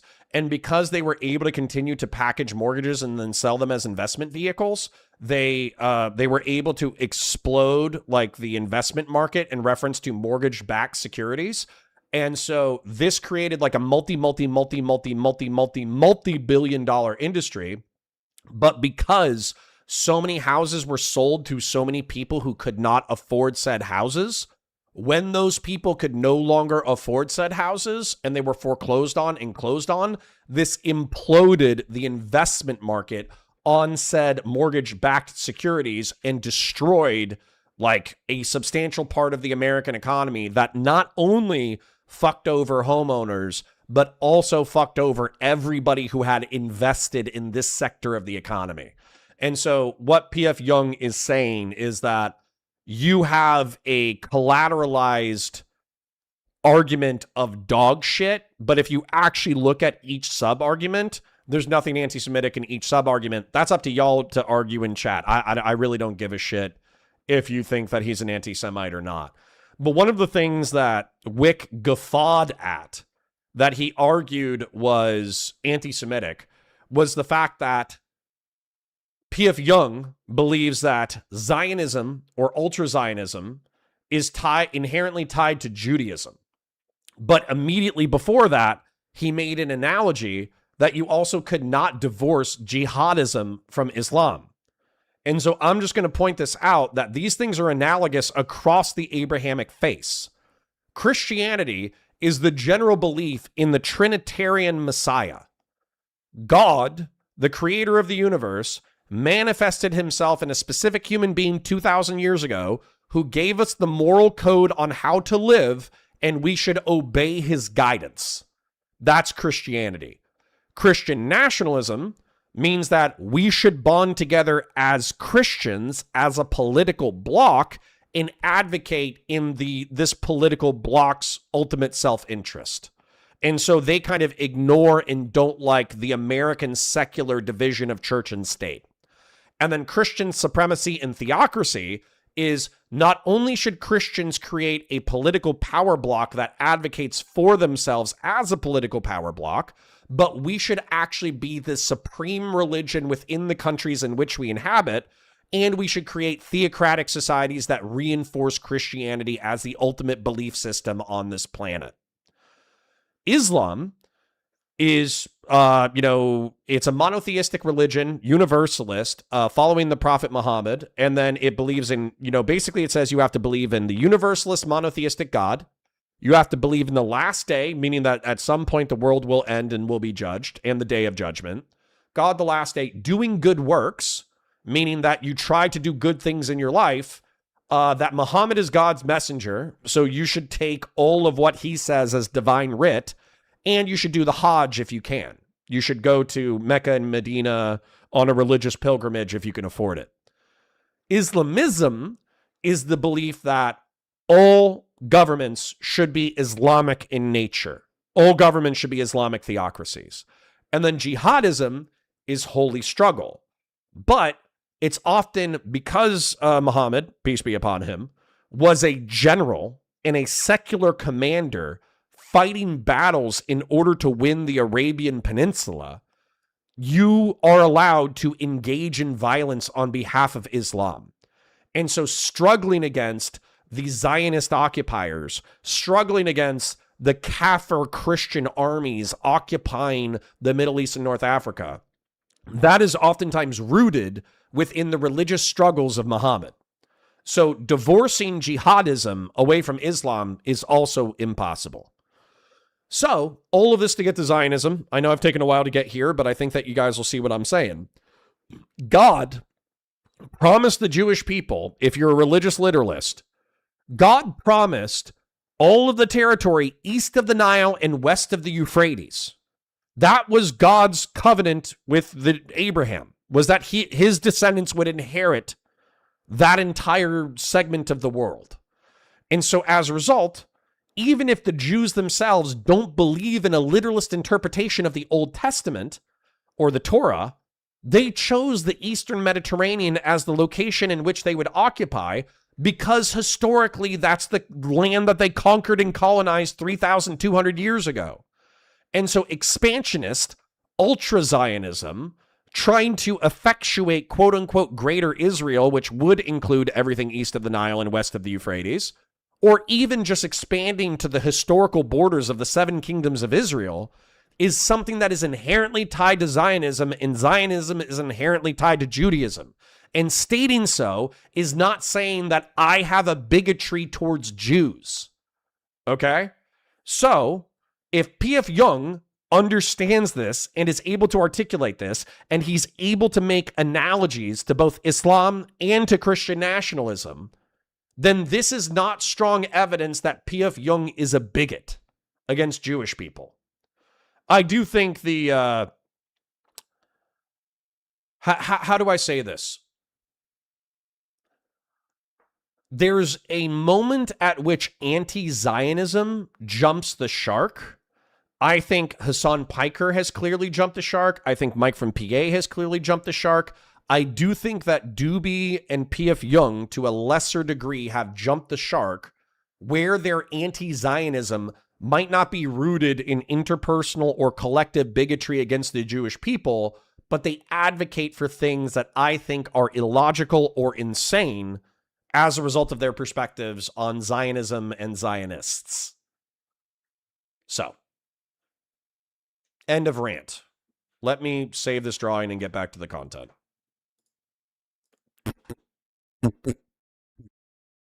Don't think that in isolation, this tweet, again, would be fine. My contention here is that it's not in isolation. Yeah, and it my is said by contention, someone who equates Judaism with Jewish supremacy and says they cannot be disentangled, which no, I is said very easy Jewish to do. supremacy cannot be separated from Judaism. Yes, which it can't and be, it's very- obviously. Christian nationalism can't be separated from Christianity. Of course it can. Okay, And now- it's now done this is- all the okay, time. right, okay. Dude, how... Okay, that is just frankly one of the dumbest things that I've ever heard. Christian nationalism can be divorced from Christianity. What is the thing that Christian nationalists and Christian supremacists are being nationalist or supremacist about? They're being nationalist or supremacist about Christianity. How are you... What Whick is saying, which I don't think is particularly coherent or logical. What he's saying is, I can differentiate my faith from supremacy or nationalism. That's what he's saying. But saying that nationalism or supremacy can be divorced from Christian faith, I think is flatly absurd on its face. Okay, so this is now a semantic bullshit argument. So what you're doing, you're pulling all Semantic these bullshit. I thought isolated I didn't have any instances, arguments first. which on their own are not anti-Semitic because they're obviously not. Plantez says, Connor, what would you say to Jewish people that feel like Israel's actions are increasing anti-Semitism around the globe and that groups tying the two together creates danger for them? I would say it's descriptively true, but tough titties, you know? Create an American political pressure campaign. What's that Jewish group that is anti-Zionist expansion? Jewish political group that is against Israeli war crimes and expansion. Hold on. Several prominent Jewish political and activist groups organized against Israeli military actions, occupation, and territorial expansion. They operate across countries and political groups. The Jewish Voices for Peace, If Not Now, a U.S.-based Jewish-led movement founded to mobilize American Jews against the Israeli occupation of the West Bank and Gaza.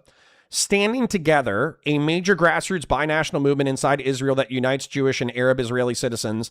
It actively organizes peace demonstration, calls for ceasefires. Hadash and J Street. So I would research these organizations, join them, and support them. If you are a Jewish person, or if you're a Jewish sympathetic person, and you're worried that like Israeli war actions are increasing anti-Semitism, then I think you should research Jewish Voices for Peace, If Not Now, Standing Together, Hadash, and J Street. See which one of them aligns with your values, and then you should support them financially and or become a vocal member. So, anyways, not, and then you're putting them together and saying, well, now they are anti-Semitic. So we have a bunch of subprime mortgages that are all extremely high risk, but suddenly when we put them together, they're now low risk. Interesting. Very good Bear Stearns debate tactic. Yes. When behavior is engaged in that forms Are you a Jewish? Should be a great you thinker. can see the pattern of behavior, and we can call that out. When I know, when I have a friend, right, who every time we, well, let me ask you this here. Maybe this will be a better way. Maybe this might be productive. Suppose there's a content creator who talks about white supremacy all the time, okay? Fair enough. But over time, he starts stretching that category. He's not just talking about the KKK or actual white supremacists, but he starts talking about white culture, Christianity, white identity. White Protestantism. All those things are wrapped up in the same problem. And then you notice that whenever some company does something bad, he's very unusually interested in the fact that a white guy owns it or runs it, right? Or that on its ownership team or in its CEO board or whatever, they have a white guy there. And he's like, of course he does. And whenever the government does something that he hates, he starts talking about how, oh, look at that white politician once again, right?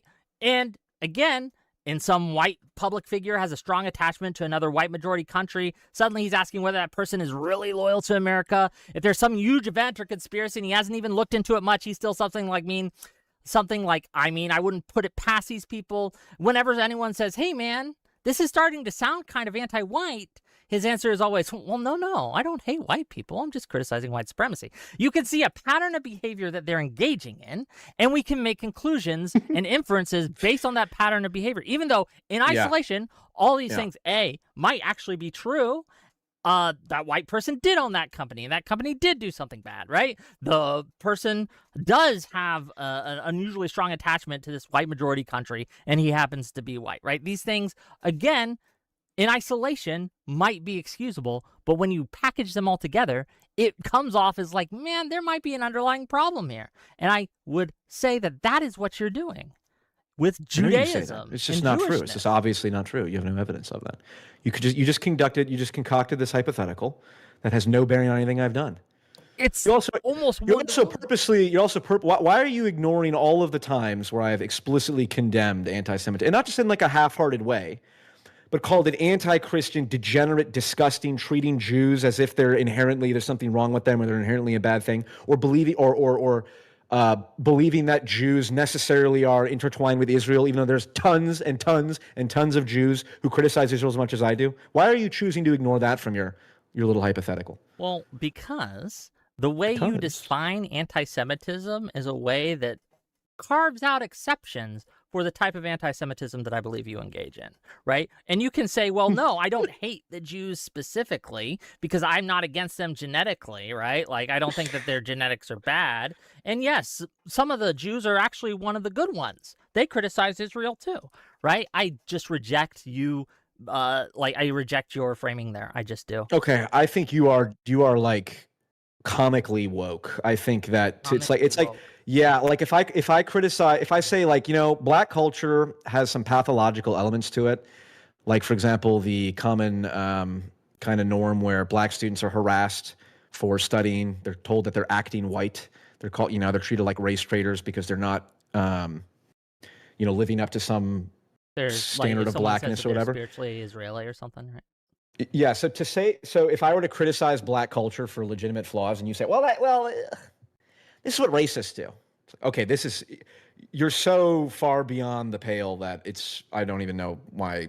I don't even know how to take this seriously. I assumed because you're a Destiny coattail, right? I would assume that you would not be like these like almost gender studies level woke talking points of like, you're carving out, it's anti-Semitic when you carve out, it's like, yeah, it's just very interesting, okay? It's very interesting. It is very interesting. Like, instead of engaging with my arguments, you're trying to attach them to other arguments and other people that you think my audience or your audience might find silly or crazy, and instead of actually dealing with my points, you're saying, well, you just like a woke person. You haven't. Okay, right? so here, and instead of engaging with the topic, instead of engaging with any of this is what you're doing. How long have we been talking? It's pretty 42 minutes. Pretty funny.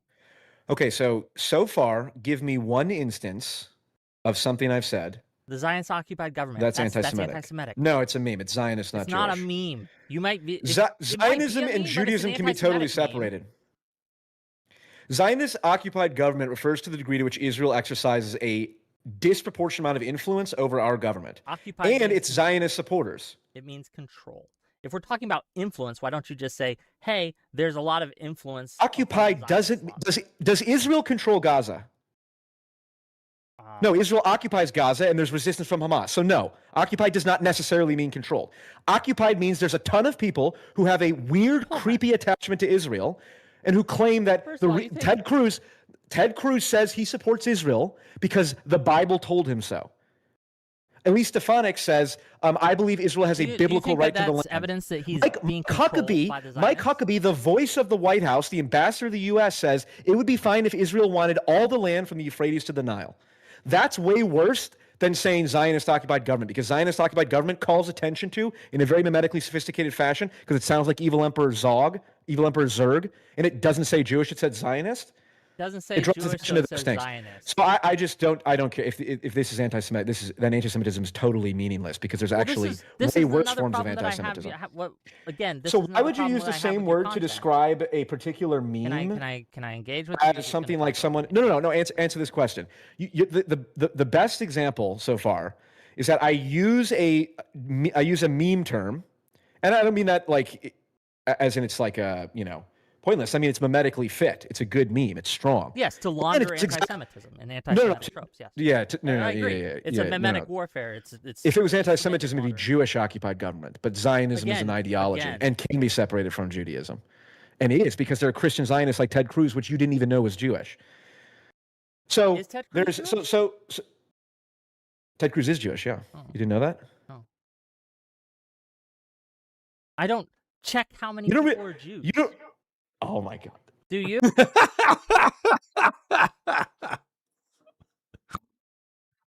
I do think that is sarcastic from PF Jung right there. I think he is fucking with him. I think he's about to reveal that Ted Cruz is, raised Catholic, but actually an evangelical Christian with a psychotic Christian nationalist lens to the way that he conducts himself. But the fact that he's in this conversation and was able to submit that he was Jewish without pushback from Whick is actually like a problem, right? Like if you're going to be calling somebody a Nazi, if a substantial amount of their criticism is going to be surrounding Christian nationalism, if Ted Cruz is one of the most prominent Christian Zio nationalists, then yeah, like you should be ready for that. You should be ready for that. Well, hold on. XKXK says, no way Ted is Jewish. I don't think he is. I think he's fucking with Whick. Do you go around like, I'm going to go through the government and find out which one? He's my senator, so it was important for me to know that he was Jewish. Which why is it important? I'm glad that he's Jewish. I'm glad for the first time you're finding out that Ted Cruz is Jewish. Hold on. Why was it important for you to know that Ted Cruz was Jewish? Because I didn't believe it at first. Why didn't you believe it? I thought there's no way this could be true. It doesn't. I don't know. I think you. I thought. Wait a minute. I'm 29. I've been talking about politics for years, and I'm not even aware never heard he's that Jewish. one of the most. No one's ever told me he's Jewish. You're the only one who told me he's Jewish. Well, you should believe me. Why?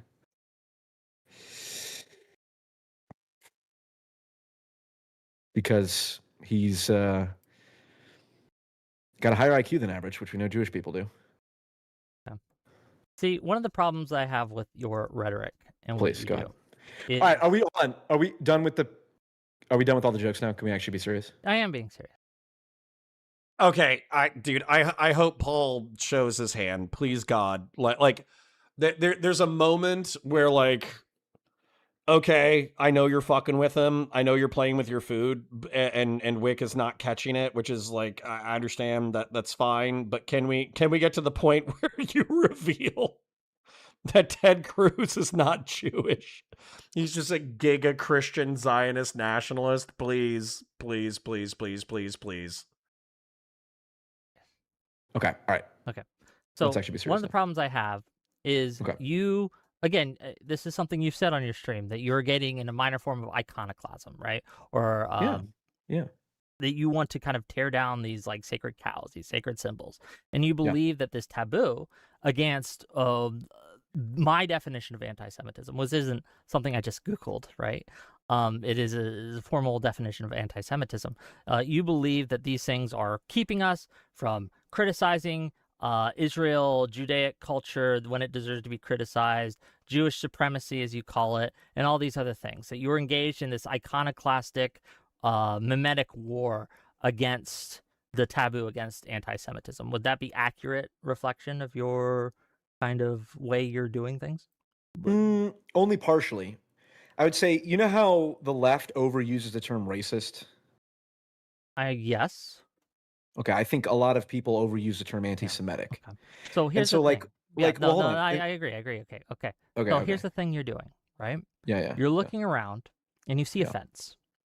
And you've misidentified what the reason that fence exists. No, I've correctly identified. We're going to tear down this fence. You see a house I know exactly why that is fireproofed, and you're like, well, there's no fire. No. So we can get rid of some of these. We can get rid of some of this fireproof. No, wait. I know exactly why the. Hold on. I know exactly why the fence is there. You're not going to listen. You're just going to talk. You got to let. Well, you said the opposite of what is true. No, You said I misidentified why the fence. I know why the fence is there.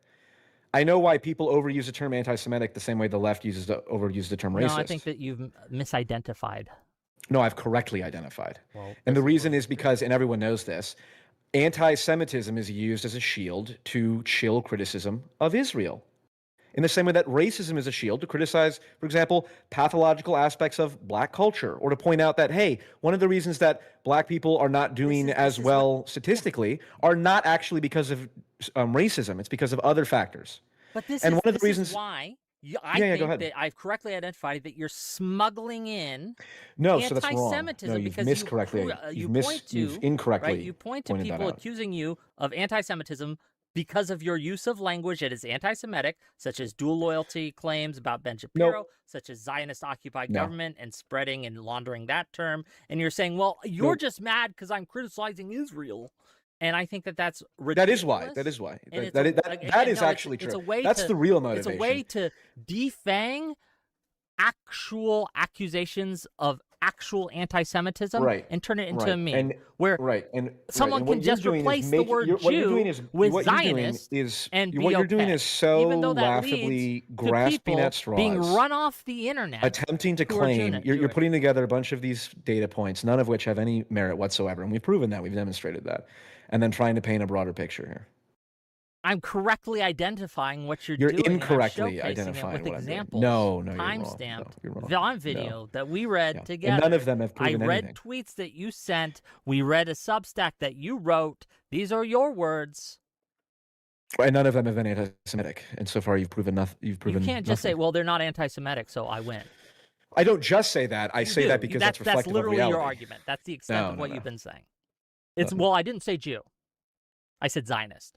It's just that no. I didn't say Jew. I said Zionist. So it's okay. No, none of the content that I said is anti-Semitic. Again, you keep claiming this, but I keep trying to explain how these are deeply anti-Semitic tropes. Where you you're keep pointing claiming to this and then trying to rationalize it to fit into your made-up hypothetical. That the Jews control our government.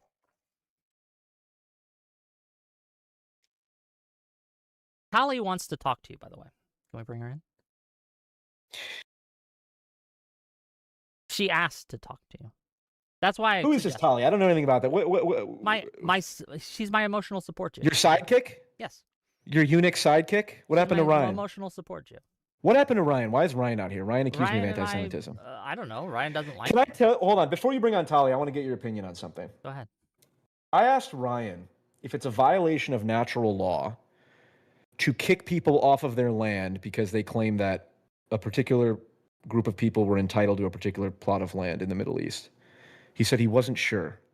He said he wasn't sure if the Ben Gvir and Jewish Power Party and Jewish settler movement are a real problem. Fuck them, right? Do you believe that they're in violation of natural law? Sure.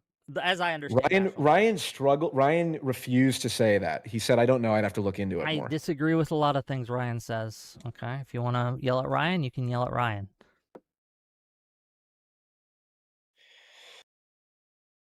I don't want to yell at Ryan. Shall I bring on Tally? Well, have we resolved our dispute? I don't know if it's resolvable because we keep going back to the I say that Zionist occupied government is inherently anti-Semitic. You claim nuh-uh. So here It's we are. not. Yep. Shall we? All right, you can bring on your sidekick. Hello, Tally, you're live. Is that a picture of Ryan Mullally in the image? You're kidding. This is a bait. Look, This is a bait right now. Are we in the comedy portion? Ryan Mullally has been. Hold on. Are we in the comedy portion right now? This is someone. Let me ask you a question. And my community engages with Ryan. Hold on. Wait. Is it anti-Semitic to claim that I think Israel did 9/11? Kind of, yeah. What if I say it was the Arab Israelis who did it, though? That's still kind of anti-Semitic, because again, but hold on, it's targeting Arabs. There's nothing more pro-Israel than hating Arabs. That's not true. Beaver Brian says, fucking paint shit. God damn it. Well, I'm sorry. In order to actually get what you need out of the debate, do you need to see Whick's face constantly? P.F. Jung's face? Are you staring intently at their face? Is that how you consume debates? You are actively like lip reading and reading the emotions on people's faces? You can't intuit what emotion they're expressing without I think you might have autism, Beaver Brian. Unironic. If you cannot intuit emotion without looking at somebody's face, you might actually have a social development disorder. All right, anyways, I'm going to show you guys this real quick, even though it's not necessarily related. I think there's plenty of schizo shit, in the COG, Officer Nasty and Fell Runner fighting each other in the chat and all that kind of stuff. And I want to point this out to you. I want to set this minimum bar of behavior, okay? I think that if you're going to claim to be COG, you're a community of girl hottest member. Not only do you hang out in the chat, not only do you super chat sometimes, not only do you hang out in the Discord sometimes, not only do you enjoy the community, but I think you need to, I think you need to take it a step further, and you should try to do these things. This is Maslow's hierarchy of needs. It's basically a psychological analysis of the way that humans do what they do on a day-to-day basis and why they prioritize the things that they prioritize. So, in order to make sure that you are not a total piece of shit and you're actually striving towards human ideals, I think you need to work out 2 to 4 times a week, and you need to eat a banana and go outside. And if you don't like bananas, you need to eat another fruit and go outside once a week, or eat another vegetable and go outside once a week. And you need to work out 2 to 4 times a week. So if that's walking, awesome. If it's lifting 2 to 4 times a week and then walking, that's fine. Like honestly, you should lift and you should walk a substantial amount of the week. All right. Now for security, I would say learn how to fight and shoot.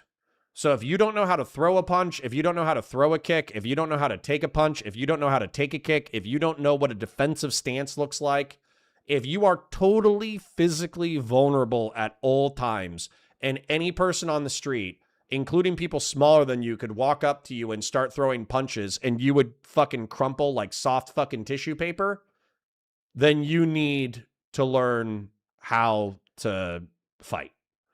Okay? Shoot. You need to learn how to use a weapon. So if you don't know what sight picture and sight alignment is, if you can't hit a target at 15 yards or 25 yards, you need to work on that shit. Find a friend who knows how to shoot, and you need to learn how. Work on financial stability and growth. Some of you guys are quite well employed and rich and doing well, and I'm proud of you and I'm happy for you and all that kind of stuff. Some of you are working class douchebags like myself, who have been just making it from check to check the entirety of your lives. You need to basically pay your bills, pay your taxes, and you need to think about a long-term investment account and or buying a house. So you might be broke as shit making $10 an hour, stocking shelves at your local grocer or Walmart. but you need to figure the fuck out how to make your life better over time. Social. Hang out with someone IRL once a week, preferably your romantic partner, but friends count too. So, if you spend, there's 167 hours a week. If you spend 50 hours a week hanging out in Discords and talking to internet schizophrenics or whatever, you can find 1 3-hour segment per week where you hang out with somebody real in real life. And whoever that is, whoever your IRL friend is who lives 20 to 30 minutes away, whoever your partner is, your romantic partner, your gay partner, your straight partner, your bi partner, your trans partner, I don't give a shit. You need to hang out with a flesh and blood human being at least once a week. Family counts, friends count, partners count, but you need to interact with a human being. For ego, you need to identify short, intermediate, and long-range bucket list goals. So, you're going to die in the next 80 years. I hate to be the bearer of bad news, but there is a strong chance that your body is going to fail you in the next 80 years, and you are going to enter into mindless oblivion for all of eternity, or you're going to go to heaven or hell or fucking purgatory or whatever other fucking religious shit you believe in. I don't know, right? But the truth is, at some point, you are no longer going to be able to interact on this plane of existence, and there's going to be things that you wish you would have done when you were younger, when you were smarter, when you were more capable, when you had more energy, et cetera, et cetera, et cetera. So as a result, you need to identify the things that you need to do today. You need to identify the things that you need to do in the next 6 months. You need to identify the things that you want to do in the next decade, and you need to start pursuing those goals actively, or else life is going to pass you by. Then I would say self-actualization is actually, in my opinion, this might be a dour middle-aged attitude towards this, but losing and starting again and never breathing a word about your loss. I'm a complainer. I'm going to complain about my losses. I'm going to complain about my L's. You know, taking L's is a very normal part of the human condition. But when you lose, you're an addict, you're homeless, you lose your job, you get laid off, you can't get employed in the industry that you want to get employed in. Your girlfriend breaks up with you, your boyfriend breaks up with you, you get divorced. You got to take the fucking L. You need to do an inventory of who you are and what you are, and then you try to be the best person that you. I just got disconnected. Refresh. I just got disconnected. Refresh. Refresh. Refresh. Refresh. Okay. Okay. But the point is, like, if you're a community member, okay, if you consider yourself like, I like the community of Girl Hottest, I like trying to be normal, I like being extreme about being normal, I hate the far left and the far right, fuck all these motherfuckers, right? This, to me, is what you should be striving for, and if you're not striving for this on a weekly basis, then I think you're failing yourself. Okay? Yeah. All right. Anyways. Lol, take this L, Cotter. I will. I'll take plenty of L's. Let me thank Grassroots Hegemon for his super chat. Let me thank everybody who donated. And then I want to see the Tallybots combo, so I'm actually going to keep this content rolling for a bit, even though we're already at 12:30. Grassroots for 5. God damn it. God damn it. Grassroots for $5 says, no, the top of Maslow's hierarchy of needs is a foot job from a Nazi in the psych ward with grippy socks. We've discussed this previously. I disavow, and I cannot believe that you would simultaneously donate cash while saying something so vile and of ill repute. I disavow. All right. Let me thank all the people who donated, though. Grassroots, Doobie Doobie, Anonymous Chatter, Old School. This isn't Jacanadar. Who is this? Whose name starts with a J and they donated $20? Sorry, 1 second. Oh, it was John Kennedy. Okay. Yeah. Hi, John. Hi, Kennedy. Good to see you. All right, sorry. Let me do it again. Grassroots, Doobie Doobie, Anonymous Chatter, Old School, John Kennedy, Old School, Doobie Doobie Doobie, Anonymous Chatter, Doobie, Grassroots, Real Serious, and Old School. Thank you, kings and queens, for your financial support and for your viewership. It is very much appreciated. Let's continue with the brain damage. Also, go be a good cogger. True at all. There are plenty of Arabs within the Israel community. Right, and that's why I don't like Israel, not because of the Jews. No, okay. Tolly, you're live. Right. What do you got for us? Do you have a bit now, Tolly? Yeah, the comedy portion will come a little bit later, but I want to, Paul, am I the first Jew you've spoken with on this topic who doesn't agree with you and isn't like thanking you for your wonderful service? Yeah, probably. Are you Jewish? Perfect. I am. Yes. Whoa, Wick. I DM'd you ahead of Oh, time. you You're supposed to give me advance Paul, notice. you knew this. Well, You hold knew on. this one already. In our DMs, you said you didn't want a lawyer on once I told you she was Jewish. Oh my No, God. No, she's not. That's No, why. don't That's the funny worry. part. Don't worry. Okay, all right. That's fine. Okay, all right.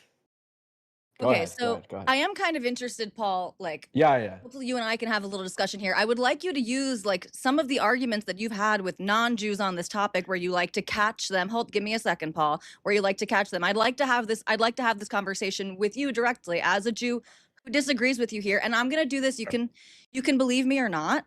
I am a former Paul fan. A big fan. Fan. You Paul fan. Yes. Mm. I think you and I am not, if you want to check into the comments, Wick's community, not a big fan of mine. I am much closer to your politics than to Wick. I think you and I are both people who are sort of dispositionally liberal. You know, we're open and good with the gays and the blacks and the Hispanics. Whoa. Not the Hispanics, you are, Paul. I've seen you. I've watched too much of your content. That's why I'm excited to have this conversation. I've seen a lot of your stuff. Why do we waste time talking to Wick? We should have started with Tolly. I asked you initially. I told you it would be a better conversation, but here you are. You were like, well, you've proven yourself so unreliable. All right, go ahead, Tally. Please continue. I like what you have to say so far. Okay, amazing, perfect. There's a few things here. I think the largest issue, I don't really care if we can come here today and prove that you are anti-Semitic. In fact, I think there are plenty of concessions that I would like to make in the early portion of this conversation here, because I think the word anti-Semitism, you could argue that people try to stretch the definition too wide, but also like, fine, there sort of is an understood context to that word and where it comes from that it very well may be that you do not meet that definition. However, hostility and discrimination against Jews has taken different forms over time. So I think it's much more accurate to call you anti-Zionist and anti-Judaic. You seem to have significant issues with the culture of Judaism. You seem to believe that the idea of chosenness leads oftentimes to Jewish supremacy of some sort. And so I think it's better to classify you as sort of anti-Judaic and anti-Zionist. I believe you when you say that you don't hate Jews on the basis of their race or ethnicity. Okay, hold on. So the point about, say that part about Judaism leading to Jewish supremacy? Repeat that. A core tenet of your belief seems to be that this concept of chosenness in Judaism leads oftentimes, has a strong connection, is upstream to the type of Jewish supremacism as you would classify it as. And I think that you paint too broad a brush with that, but is that an accurate representation of your beliefs?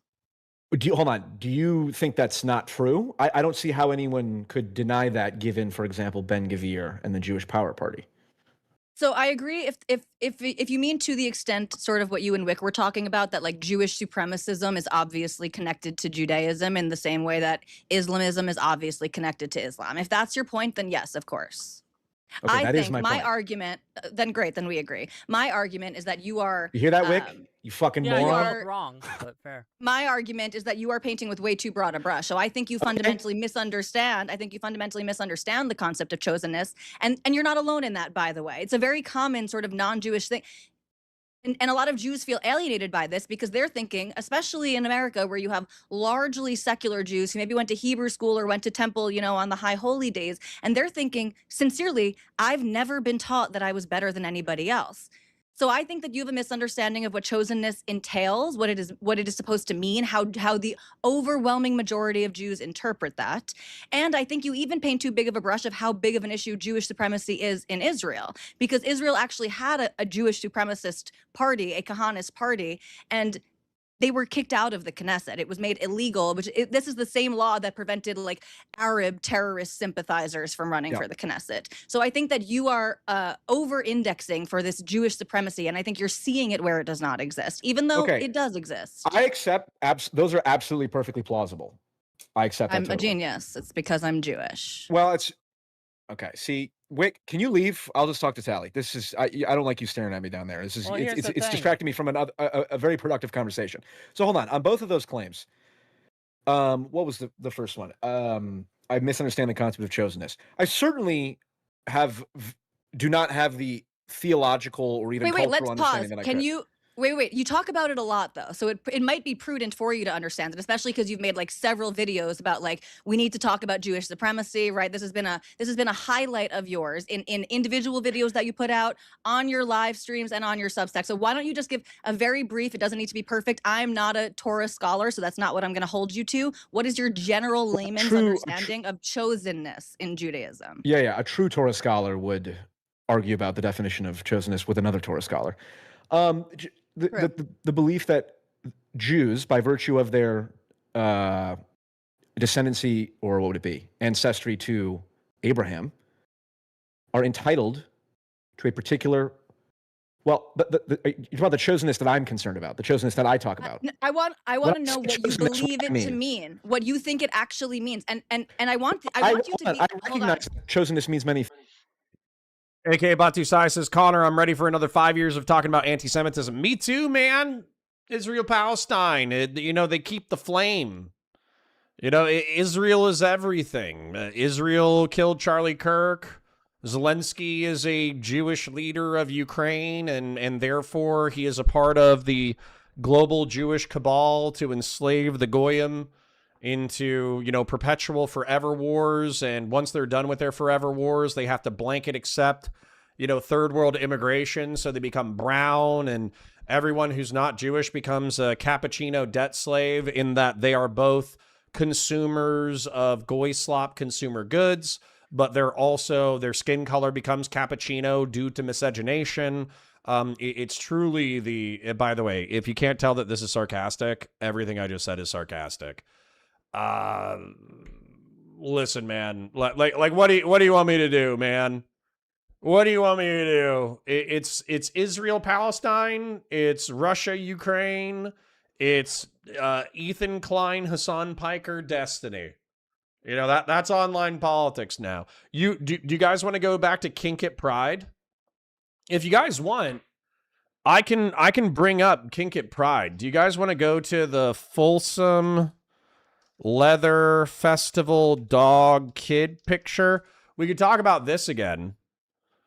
The Folsom Leather Festival, this guy in this leather outfit. Interestingly enough, Google has suppressed the picture that I'm looking for, but this guy in this dog outfit approached a child at the Folsom Leather Festival, and that kicked off an entire discourse about whether or not gay people at Pride are too kinky in public, and if the mixture of children and sexual kinks are so blatant and horrifying that effectively we need to restrain the gays from their public kinkiness. So, yeah, if you guys want to do Kink at Pride or trans women in sports, or what's another one? What's another classic? Trans women in sports, Kink at Pride. The N-word. We could do whether or not the N-word is acceptable for white people to say in any context. That was another jam. Mass immigration. We could do mass immigration. That's fun.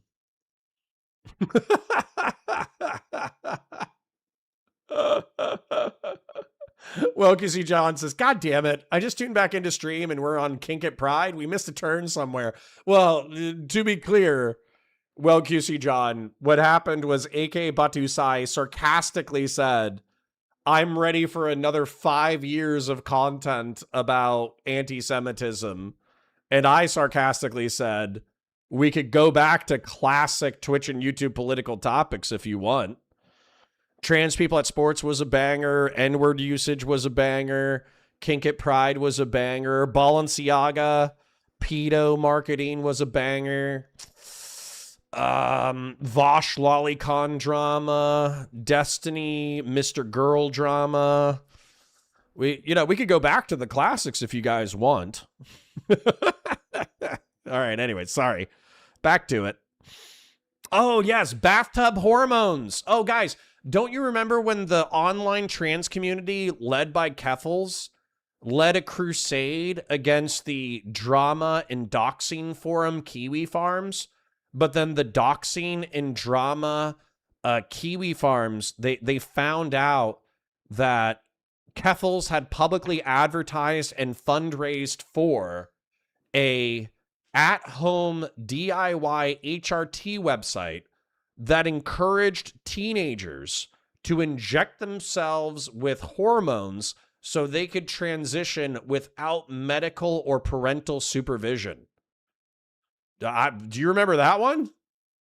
Can you read Mr. Girl's full manifesto? No, but we could watch Chud Logic read Mr. Girl's full manifesto. I think he made $7,000 over the course of 48 hours to read Mr. Girl's 10,000 word manifesto. All right. Anyways, I'm just putting it out there. It's an option. Things. And I've said very specifically that moderate interpretations. Well, then I want you to explain what you think it means. You can you can conclude with what you think the issues are, where your concerns are. But I want to hear what your understanding of chosenness is. Perfect. I'll give you the extreme version of chosenness and then the moderate version of chosenness. Is that fair? That covers the gamut. That's beautiful. Yeah. The moderate version of chosenness is the belief that Jews are to be a light unto the world and to bring essentially the kingdom of God down to earth. And that being chosen doesn't make anyone better than anyone. It just means they have a responsibility spiritually that is different from a non-Jew. That's in the simplest sense what chosenness means. And I do believe that is the interpretation of chosenness that the overwhelming of certainly American Jews have. Israel, I don't know there's no way to assess. No, there's of course there's a way to assess, right? We can assess the levels of religiosity. We can literally like go in and see what they're learning in their schools, what they're teaching in their synagogues. This is absolutely possible to assess, and that is it. Almost okay. Well, fine, fair enough. But hold on. But fair enough. But let me just to round out my point. Yes, so 100%. Do you is that moderate version the layman? I mean, that's I don't view anything wrong with that. I suppose I view it like theologically false the same way I view other religious beliefs that I'm not a religion of as theologically false, but I don't think those are bad or inherent or like somehow fundamentally wrong. I do regard the extreme version of chosenness. I'm going to respond to you then. Okay.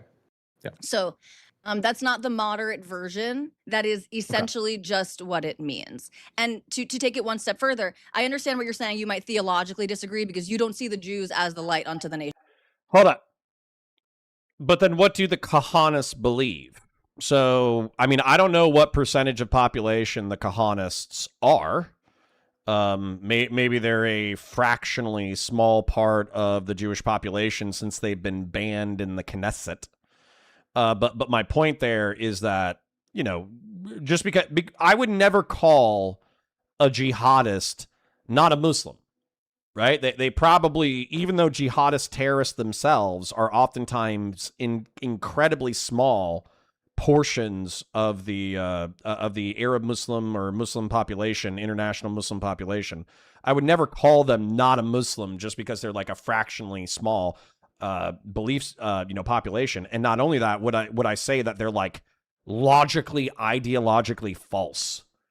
So for instance, Anwar al-Awlaki, the American citizen who became a propagandist for Al-Qaeda, he was a revered and respected imam in New York City, I think preaching to one of the largest, it's not a synagogue, it's not a temple, mosque.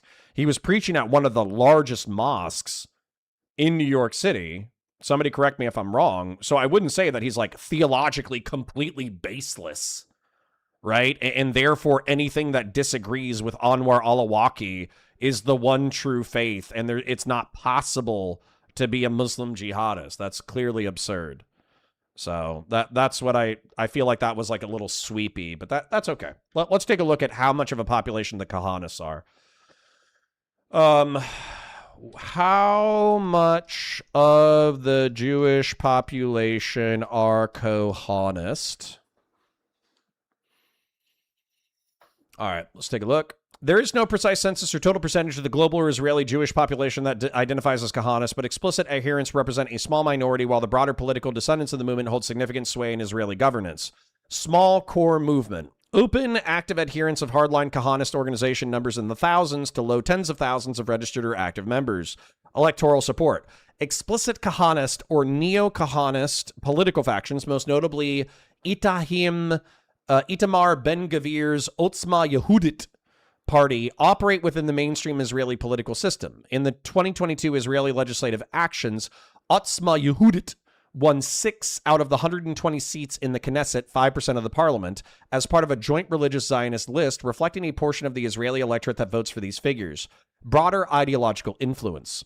Analysts note that while strict self-identified Kahanism is a minority view strongly rejected by most diaspora Jewish communities, such as in the United States and mainstream Israeli society, certain nationalist, militarist, and anti-assimilation elements derived from Meir Kahan's broader worldview have found varying degrees of passive or active acceptance on the Israeli far right. Okay, and then hold on. Let's just take a look at this real quick, just to see what Kahanism is. Kahanism is a religious Zionist ideology based on the views of Rabbi Meir Kahan, founder of the Jewish Defense League and the Israeli political party Kach. Nice. Kahan believed that most Arabs living in Israel are the enemies of Jews and Israel itself, and that a Jewish halakhic, Jesus, that's a word, in which non-Jews would have no voting rights should be created. The Koch Party has been banned by the Israeli government in 2004. The United States Department of State designated it a foreign terrorist organization. In 2022, it was removed from the U.S. terror blacklist due to insufficient evidence of the group's ongoing activity, but it remains a specially designated global terrorist entity. The Kahanist Otzma Yehudit Party won 6 seats in the 2022 Israel legislative session and is a member of the 37th government of Israel, save for a withdrawal between 21st January and 19 March 2025 because the government had agreed that the January 2025 ceasefire in the Gazan war. I don't know. Sorry, I read that wrong. The party and the Kahanist movement as a whole has been accused of espousing Jewish supremacy and fascism. All right, let's check out halakhic real quick. The term halakhic state refers to a sovereign state that endorses Judaism in an official capacity and governs by Jewish law, halakha. It has been a subject of discussion among Orthodox Jews, particularly with regard to modern Israel, which, although a Jewish state, is not classified as a theocracy.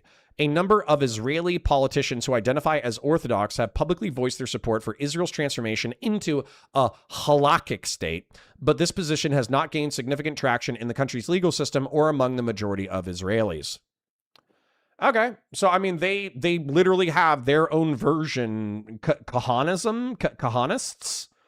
I guess we would identify them as similar to Christian nationalism in that they're effectively Jewish theocrats, Jewish supremacist nationalist theocrats. But I wouldn't go around accusing everyone of, being Kahanist Jewish supremacist. If they were right-wing Israelis. But I would view somebody correct me if I'm wrong, Bibi Netanyahu as a Jewish nationalist who is quite harsh. I would view him as similar to like Donald Trump with Christian nationalism. Donald Trump is not openly saying that he supports a Christian nationalist, Christian supremacist American theocracy. And yet, he does have orbiters and friends who are Christian nationalist.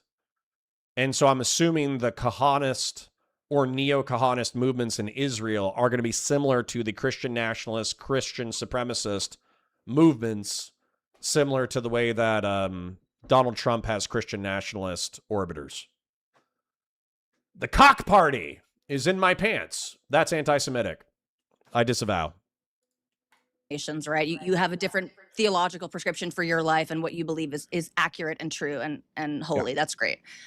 It's not just that Jews believe that by dint of their ancestry that they are a light to people, that other people are sort of blessed to be in their presence. In fact, it's not by dint of ancestry. So it is true that you are Jewish if your mother is Jewish, and that is how we count you as Jewish. But Judaism, for thousands of years, is a tribal people that you can join. And when you are accepted as a Jew by the Jewish community, it is our belief as Jews that your soul was there with us at Mount Sinai, that you are just as Jewish in every way, shape, and form. We do not make these specifications on blood quantum because we believe that there is something in your genetics or in your ancestry that makes you more holy or more light. That is just literally, it is a Judaism, and the Jews predate our modern concept of religion. Now, I know people hear that and they're like, oh, here we go with the Jewish exceptionalism again. They're trying to make themselves different. Well, we can call it Jewish exceptionalism, but it's just sort of a fact. Jews are one of many minority groups from that region.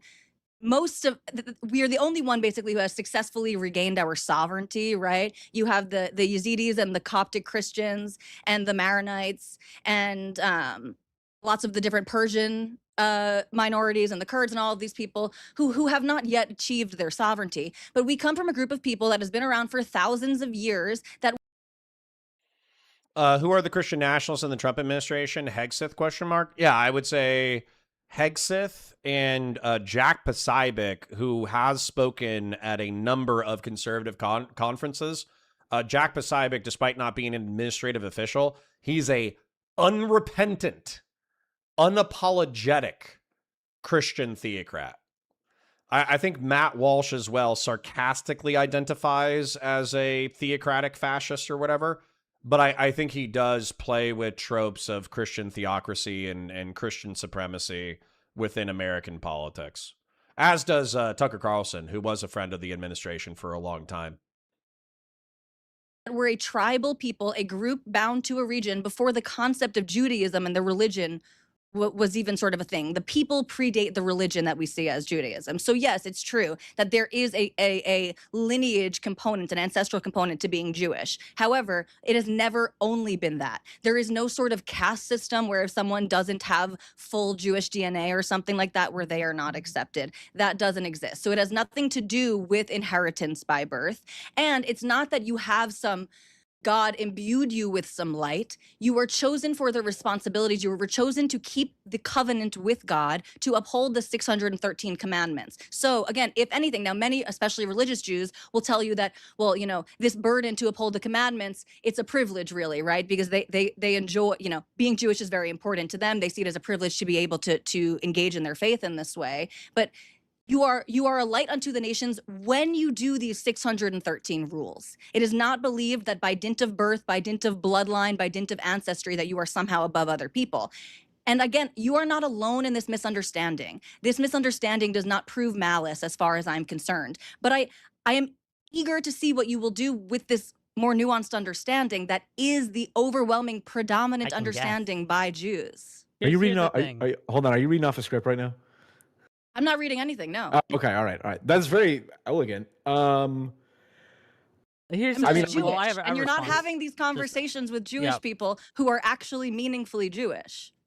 I think that here's one of the problems. Oh, excuse me, Wick. You brought on your superior. I would like to talk to you now, or I'd like to talk to the person who is clearly more informed on these issues than you. I think there's important context that needs to be added. Ty, you want to go to my stream? I'll start a new stream, and you and I can talk. No, let Wick speak. He's my buddy. Okay, this is the. All right, I'm going to read a few of these until we bump into some crazy ones, but here's some of the 613 commandments that are to be upheld by the Jewish people. To know that God exists, not to entertain the idea that there is any God but the eternal, not to blaspheme, the penalty for which is death. To hallow God's name, not to profane God's name, to know that God is one in complete unity, to love God, to fear him reverently, not to put the word of God to the test, to imitate his good and upright ways, to honor the old and the wise, to learn Torah and to teach it, to cleave to those who know him, Not to add to the commandments of the Torah, whether in written law or it's an interpretation received by tradition. Not to take away from the commandments of the Torah, that every person shall write a scroll of the Torah for himself.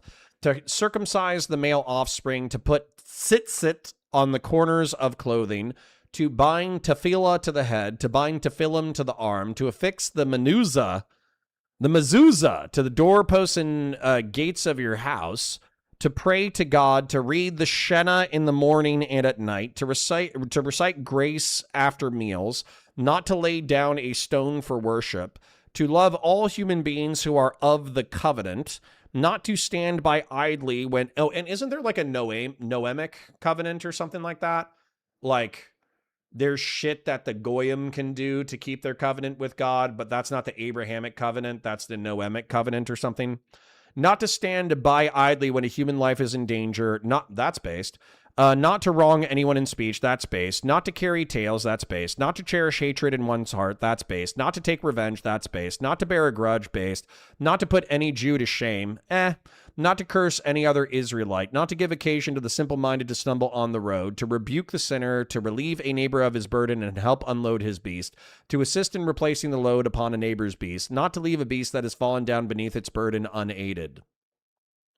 Not to afflict an orphan or widow, not to reap the entire field. Anyways, you guys get it. It seems like 613 rules that might apply substantially more in the ancient and medieval time period. But, I mean, these things aren't too crazy to me. Don't do wrong in buying or selling. Don't make a loan to an Israelite on interest. Don't borrow on interest. Not to take part in any usurious transaction between borrower and lender, neither as a surety, nor as a witness, nor as a writer of the bond. Oh, all right. That's interesting. All right, so hold up. Okay, so there's 613 commandments. They're interesting. What is the Noemic covenant? What is the Noemic covenant? The Noahic covenant is a promise God made to Noah, his family, and every living creature after the great flood. God promised never to destroy all life on earth again with a flood. He set a rainbow in the sky as a sign of his permanent promise. God swore he would never use a flood to wipe out the earth. Stable nature. God promised that seasons, day and night, and the earth's natural order would keep working. Universal scope. The agreement includes all human beings and animals for all of time. Be fruitful. People must have children and fill the earth. No eating of blood. People may eat meat, but they must not eat the life-giving blood. Capital punishment. Anyone who kills a human being will face justice and lose their own life because humans are made in God's image. Interesting. Hold on. What are the rules of Noahic covenant? Because if it's just 3 rules, I can keep those. That's fine. Blah, blah, blah, blah, blah, blah, blah. Key rules and commands for humanity. Be fruitful and multiply. Humanity is commanded to repopulate, fill, and steward the earth. Stewardship, that's important.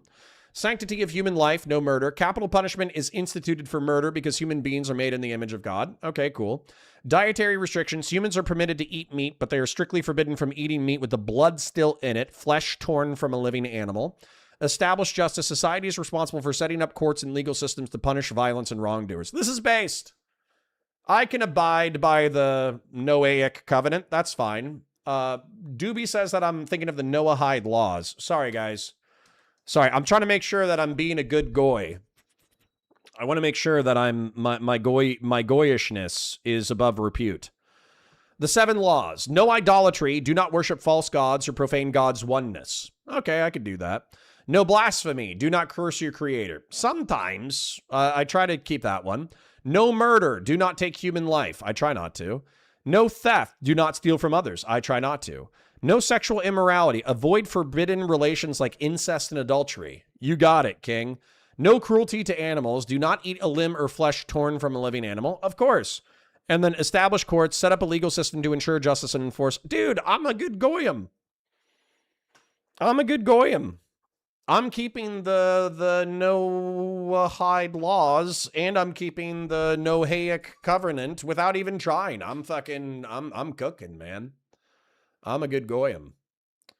Doobie says, keep in mind that Christians are considered idol worshippers, by the way. Yeah. I get it. I get it. Because we use stone and wood to make idols. And not only that, Jesus himself as a human being, we're denying the oneness of God.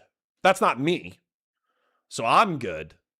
But I do understand that Trinitarians are probably considered heathens in stricter Judaic interpretations. Yeah, no Trinity. No Trinity. Okay. All right, good luck with that. Oh, whoops, wrong one. I get where Tali's coming at here, right? I understand like the kind of like tactic that she's taken, but I don't think that this is going to meaningfully change how PF Young engages with his audience or with the subject at I hand. agree. I agree, but yes, I think what it's going to do is he's going to allow himself to think, well, she wasn't as mean to me as Whick, so she doesn't think I'm as anti-Semitic as Whick does. And while you think did just you would start, classify though. That's as true. I do believe that. anti-Zionist or It did just anti-Judaic. start. To be clear, I do believe that. But Yeah. Whick is clearly uninformed and hasn't proven anything. You are clearly informed, Well, so I take your criticism. Okay, if you guys, I'm happy that they have a productive conversation or debate or whatever. I'm actually very happy that we got to cover the Noahide laws. It is later in the afternoon, though, so I'm going to give you guys some options. We got, what time is it right now? It's 1:08, so we got 90 minutes left of content. So I'm going to put Pisco or content ? Pisco versus Tomfoolery. Keep going with Tally versus PF Jung. And then also Asmongold versus Hassan Piker. All right, so go. I just started a poll. Take a look at it. Let me know what you guys want to do. Doobie for 10 says, what's the penalty for idol worship in Judaism? Probably death, right? Is the penalty for idol worship in Judaism death? ? Yes. According to biblical and Talmudic law, the formal legal penalty for actual idol worship committed with proper witnesses and warning is death by stoning. Yeah, but here's the problem. Okay, here's the problem. The Jews don't currently rule over the Christians, and the Christians are quite powerful militarily, culturally, religiously. And on top of that, most people on the planet, I think, are becoming increasingly secular. So even if you wanted to assign some kind of like anti-Semitic or philo-Semitic bigotry to the Jewish people of the modern era or whatever, I don't care. I don't think most Jews are running around stabbing Christians for being heathens. Can I get a geopoll option? Nah. No, you can't. You can go bug Patriarch and you can say, Patriarch, Connor misses you and loves you, and he's sorry that there's so many anti-Semitic bigots in his chat, and he's doing his best to fight them. But realistically, if we're going to cover Geopol, we need Arthur and Patriarch back in chat. And until then, he's just punishing us. He's just forcing us to watch Twitch and YouTube political slop. He's not even giving us an option to sit in a community of 30 people submitting one chat per minute as we watch Perun videos that we could watch on our own time. So anyways, but I do love you. And I do appreciate your impulse for Geopol. And realistically, when we go independent, especially when we're able to do more schizo content, maybe I'll start doing Geopol on Tuesdays and Thursdays. Number one, to honor Patriarch and his sacrifice. But I want to be able to engage in schizophrenic shit the rest of the time. You know what I'm saying? Did someone say Perun? I did. He released a new video 3 days ago. Doobie for 10 says, I'm actually just pointing out how silly it is that people talk about how barbaric Islam is for things you also find in Judaism and to a much more limited extent in Christianity. Doobie, I'm going to hit you with something crazy here. Could be because of the jihadist terrorism? Could it be because when you bring up Jewish terrorism, the examples are from the early 20th century, and it's false flag operations in Iraq and Egypt in order to motivate Jews to move to Israel? Whereas when we talk about jihadist terrorism, we talk about anti-state militias in Iraq and Syria that slaughtered hundreds of thousands of people over the past 2 decades.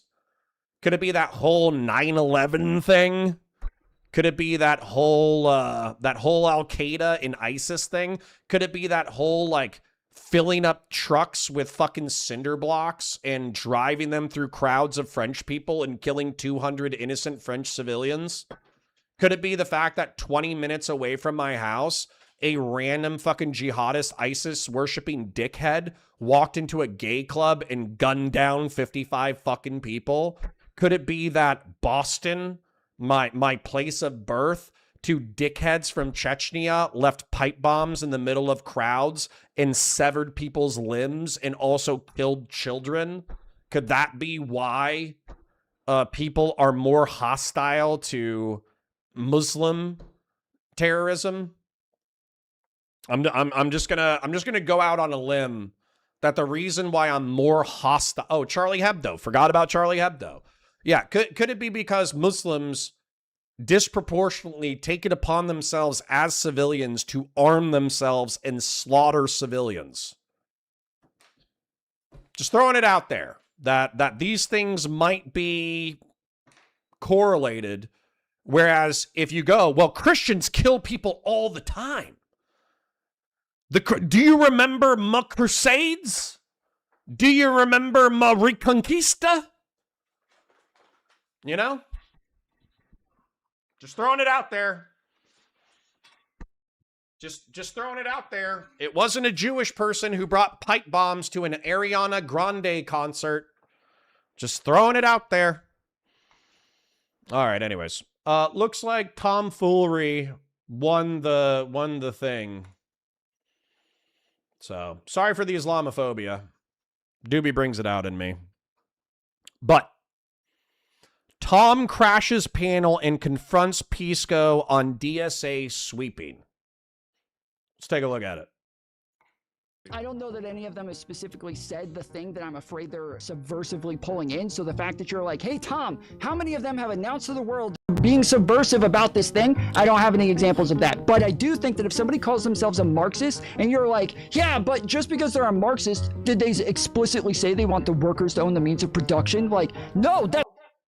Do you remember bombing fishing boats in Venezuela? Well, hold on. Do I think that the American government likely killed civilians while blowing up cigar boats in the Caribbean?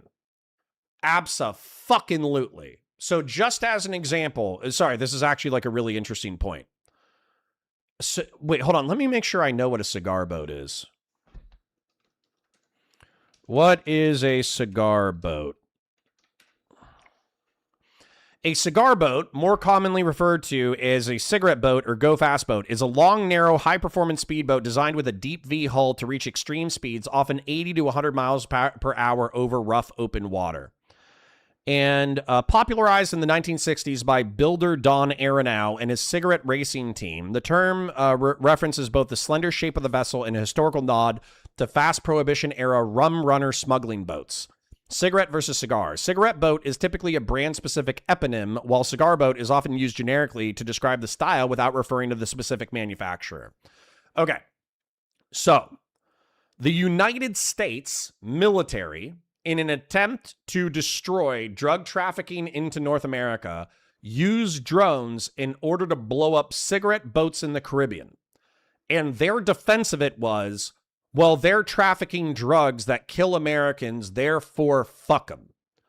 But what I would say is that there was a boat that the Department of War stated had 11 people on it, and they, not only do I not think that we have a authorization for use of military force in reference to blowing up civilian vessels in the Caribbean, so I think it's a fucking war crime. Not only do I think that we don't have a declaration of war against any nation state in the Caribbean, and as a result, it's a fucking war crime. But number 3, there was a cigarette boat that specifically had 11 people on it, and the designated narco-terrorist organization that they're loosely using the 2001 AUMF for in order to blow up these boats, they said that this organization traffics in drugs and human smuggling. So I think the United States government, being a bunch of murderous, duplicitous, see you next Tuesdays, likely murdered like 5 to 8 human smuggling victims, which is vile and evil. And if we found out for a fact that 2/3 of that boat was like civilians who were human trafficking victims, I think that whoever gave that order should be hung from their fucking neck, right? So I don't think that America blowing up drug trafficking vessels is akin to terrorism. I know you guys like to flatten violence in the stupidest way possible that constantly pisses me off. But do I think whoever gave the order to blow up that boat, knowing that likely 2/3 of the crew were human trafficking victims, do they deserve to be hung from their neck, like tried in a court of law for murder and war crimes and hung? Yeah, absolutely. Doobie says, could also be what we call their terrorist settlers when they're doing terrorism. Perfect demonstration of the neocon goggles. God, we are just never going to see eye to eye on this. Let's fight about this weekend, whenever you have time, Doobie. Doobie says, oh, and also we called many of those terrorist groups resistance or freedom fighters until we wanted what they had and stopped funding them. Yeah, I think there's hypocrisy. For instance, like the Contras. Oftentimes we will have freedom fighting organizations that we support, asymmetric militias. But I think the Contras in particular were actually like vicious, terroristic pieces of shit. And what I mean by that is they like, I'm pretty sure they like tortured and like vivisected a healthy chunk of like communist sympathizers. What were the war crime accusations against the Contra militias in South America? I think they did some fucked up shit. Like, if you wanted to call the Contras terrorists, I wouldn't have a problem with that at all. During the 1980s, the U.S.-backed Contra militias who fought to overthrow Nicaragua's leftist Sandinista government in Central America, often linked broadly with regional Cold War conflicts involving South American military dictatorships like Argentina, faced extensive accusations of war crimes and gross human rights violations. Sorry, I'm gonna burp real quick. Targeting civilians and non-combatants. Contras launched indiscriminate attacks on civilian towns, agricultural cooperatives, and rural villages. They frequently targeted healthcare clinics, schools, and transport vehicles, killing civilian workers and aid workers and farmers. Summary executions and murder. Documented cases included the selective execution and throat slitting of captured prisoners, suspected government sympathizers, and children. Torture and mutilation. Witnesses and sworn affidavits detailed brutal acts of torture, physical mutilation, and extreme violence inflicted upon captives and civilians. Sexual violence. Contra units were widely accused of a pattern of raping and assaulting local women during raids on rural communities. Forced recruitment and kidnappings. The militias regularly abducted villagers, including teenagers and indigenous populations such as the Sumo Indians, forcing them into labor or combat roles under psychological and physical duress. So, these people were terrorists. And we funded a right-wing terrorist organization in order to fight a left-wing government, and we ignored their vile pieces of shit. But if you're asking me on a moral consistency basis if I would be okay, let's say that these people were operating right now with American patronage, then yes, not only do I think we should stop American patronage, we should probably kill these people. Right? Fair enough? Doobie says, and when our allies do terrorism, we call it collateral damage and targeting civilian infrastructure. No, I don't. When there's collateral damage that you can bear out with statistics, I can call that collateral damage or damaging civilian infrastructure. When you try to maximize civilian casualties, if you're a nation state, I can call it a war crime. If you're an extrajudicial force, I can call you a terrorist. So no, I am capable of thinking complexly about the topic of violence, and I think you, as an above-average intelligent person, should start doing so as well. Anyways, sorry for interrupting. I just wanted to get into war crimes for a goof. Just wanted to get into war crimes for a gaff real quick. So, anyways, let's watch Pisco and Tomfoolery fight each other for our entertainment. That's what the fucking Marxist label means. If you're a democratic socialist, it means that you want the majority of the major corporations to be owned by the fucking government. That's what it means. Unless you need something else. Yeah.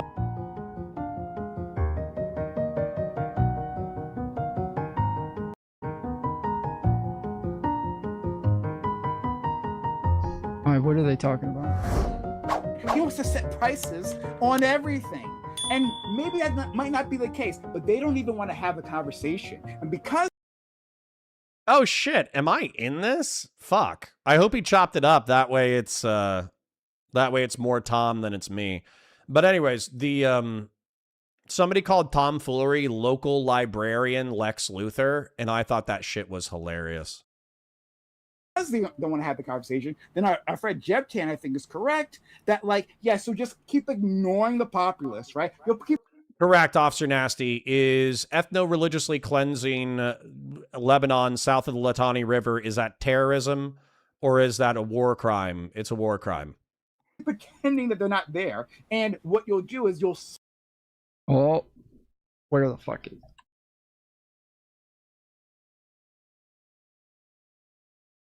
You wouldn't share a party with Joe Biden. Like, I just don't like the framing. They're like, yes, I wouldn't share a party with someone who sponsors a genocide. No, actually, that's my line.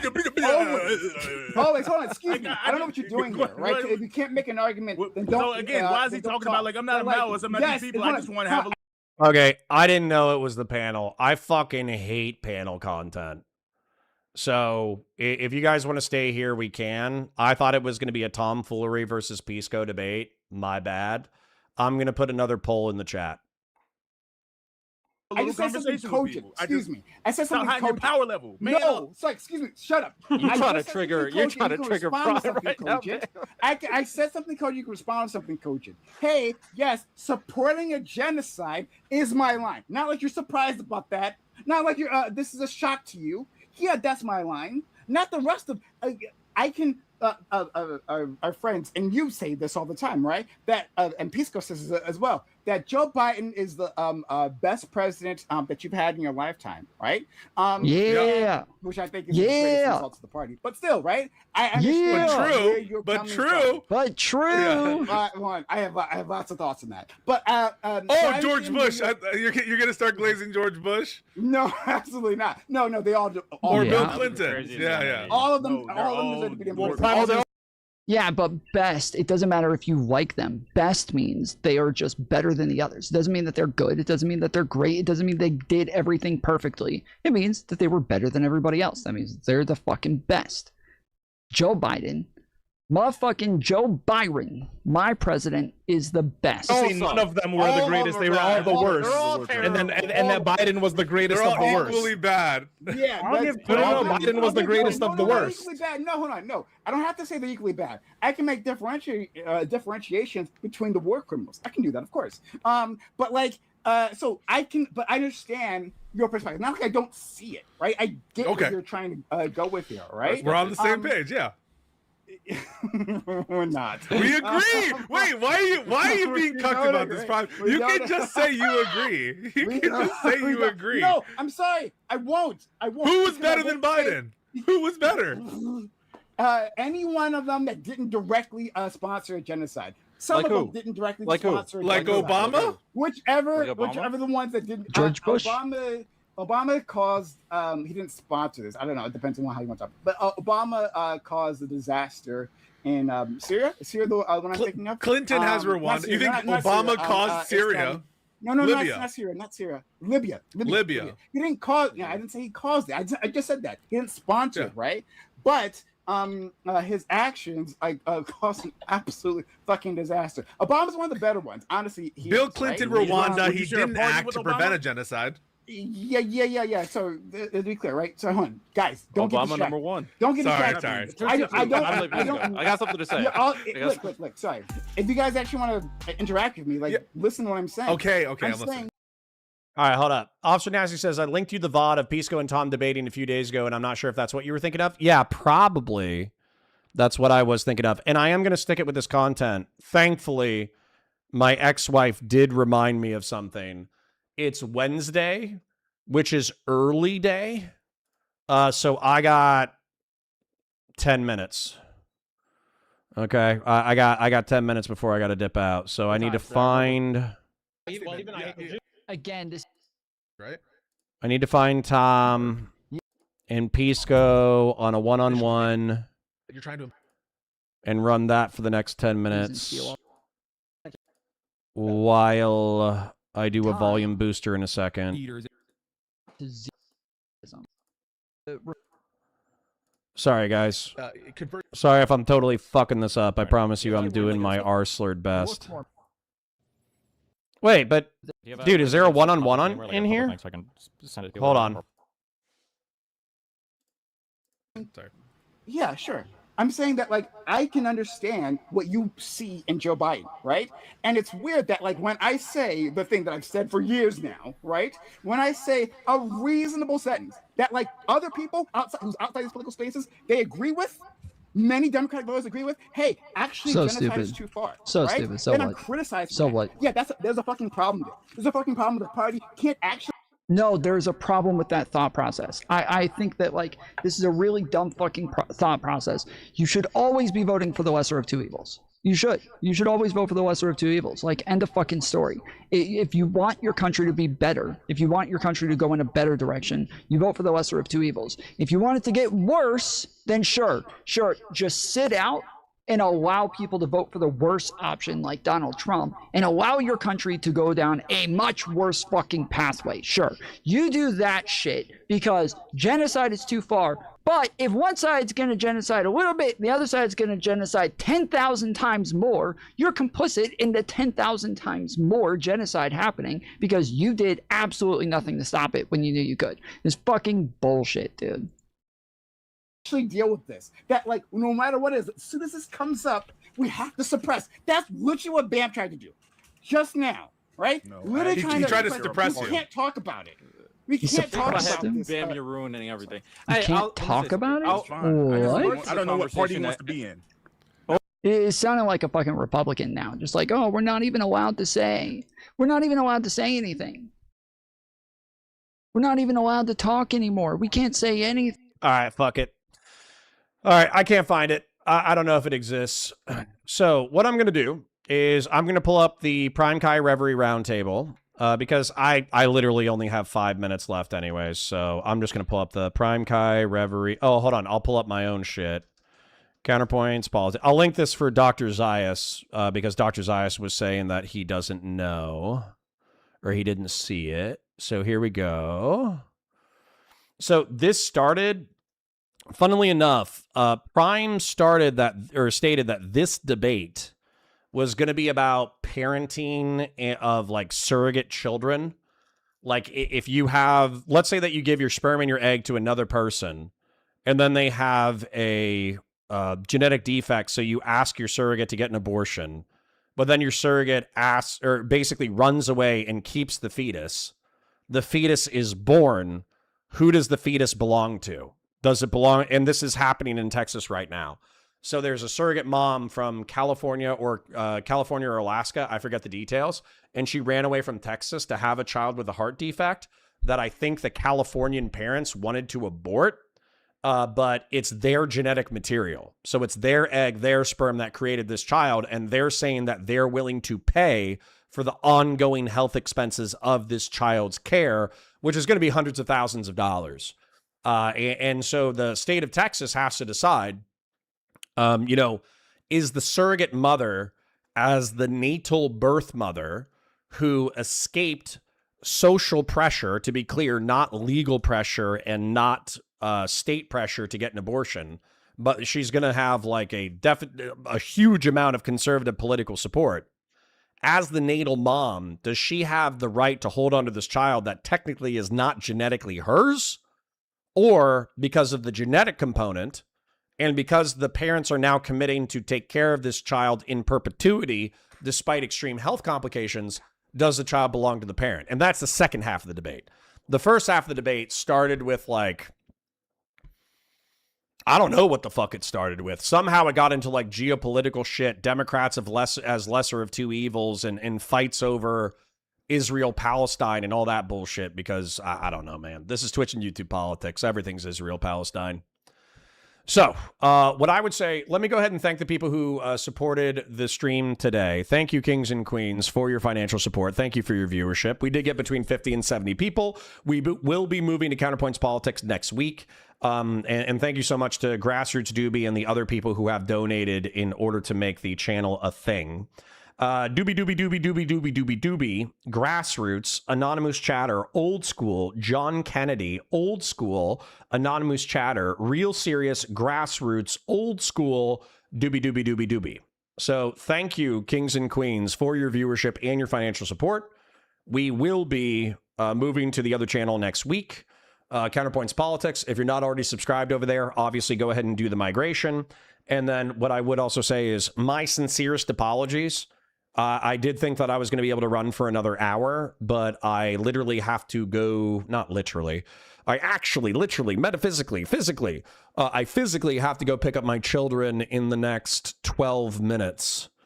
And I'm going to be judged as a lazy parent if I'm not there in the next 7 minutes. And it's about a 3 to 4 minute walk, so I need to go do that. So, Grizzly Adams did have a beard. True. I grew up listening to Grizzly Adams. What a classic. Also, you can go to Counterpoints Politics or the link that I just post, and you can see the Reverie Roundtable debate if you missed it earlier in the week. Yeah, I might as well have just finished the Tally and PF Young debate. I know, my bad. I fuck shit up. My bad. So, sorry, guys. But anyways, I parasocially love you. Like the stream, share it with your friends, engage with chat, super chats if you got them, memberships if you got them. I hope you guys have a beautiful day. I'll see you tomorrow.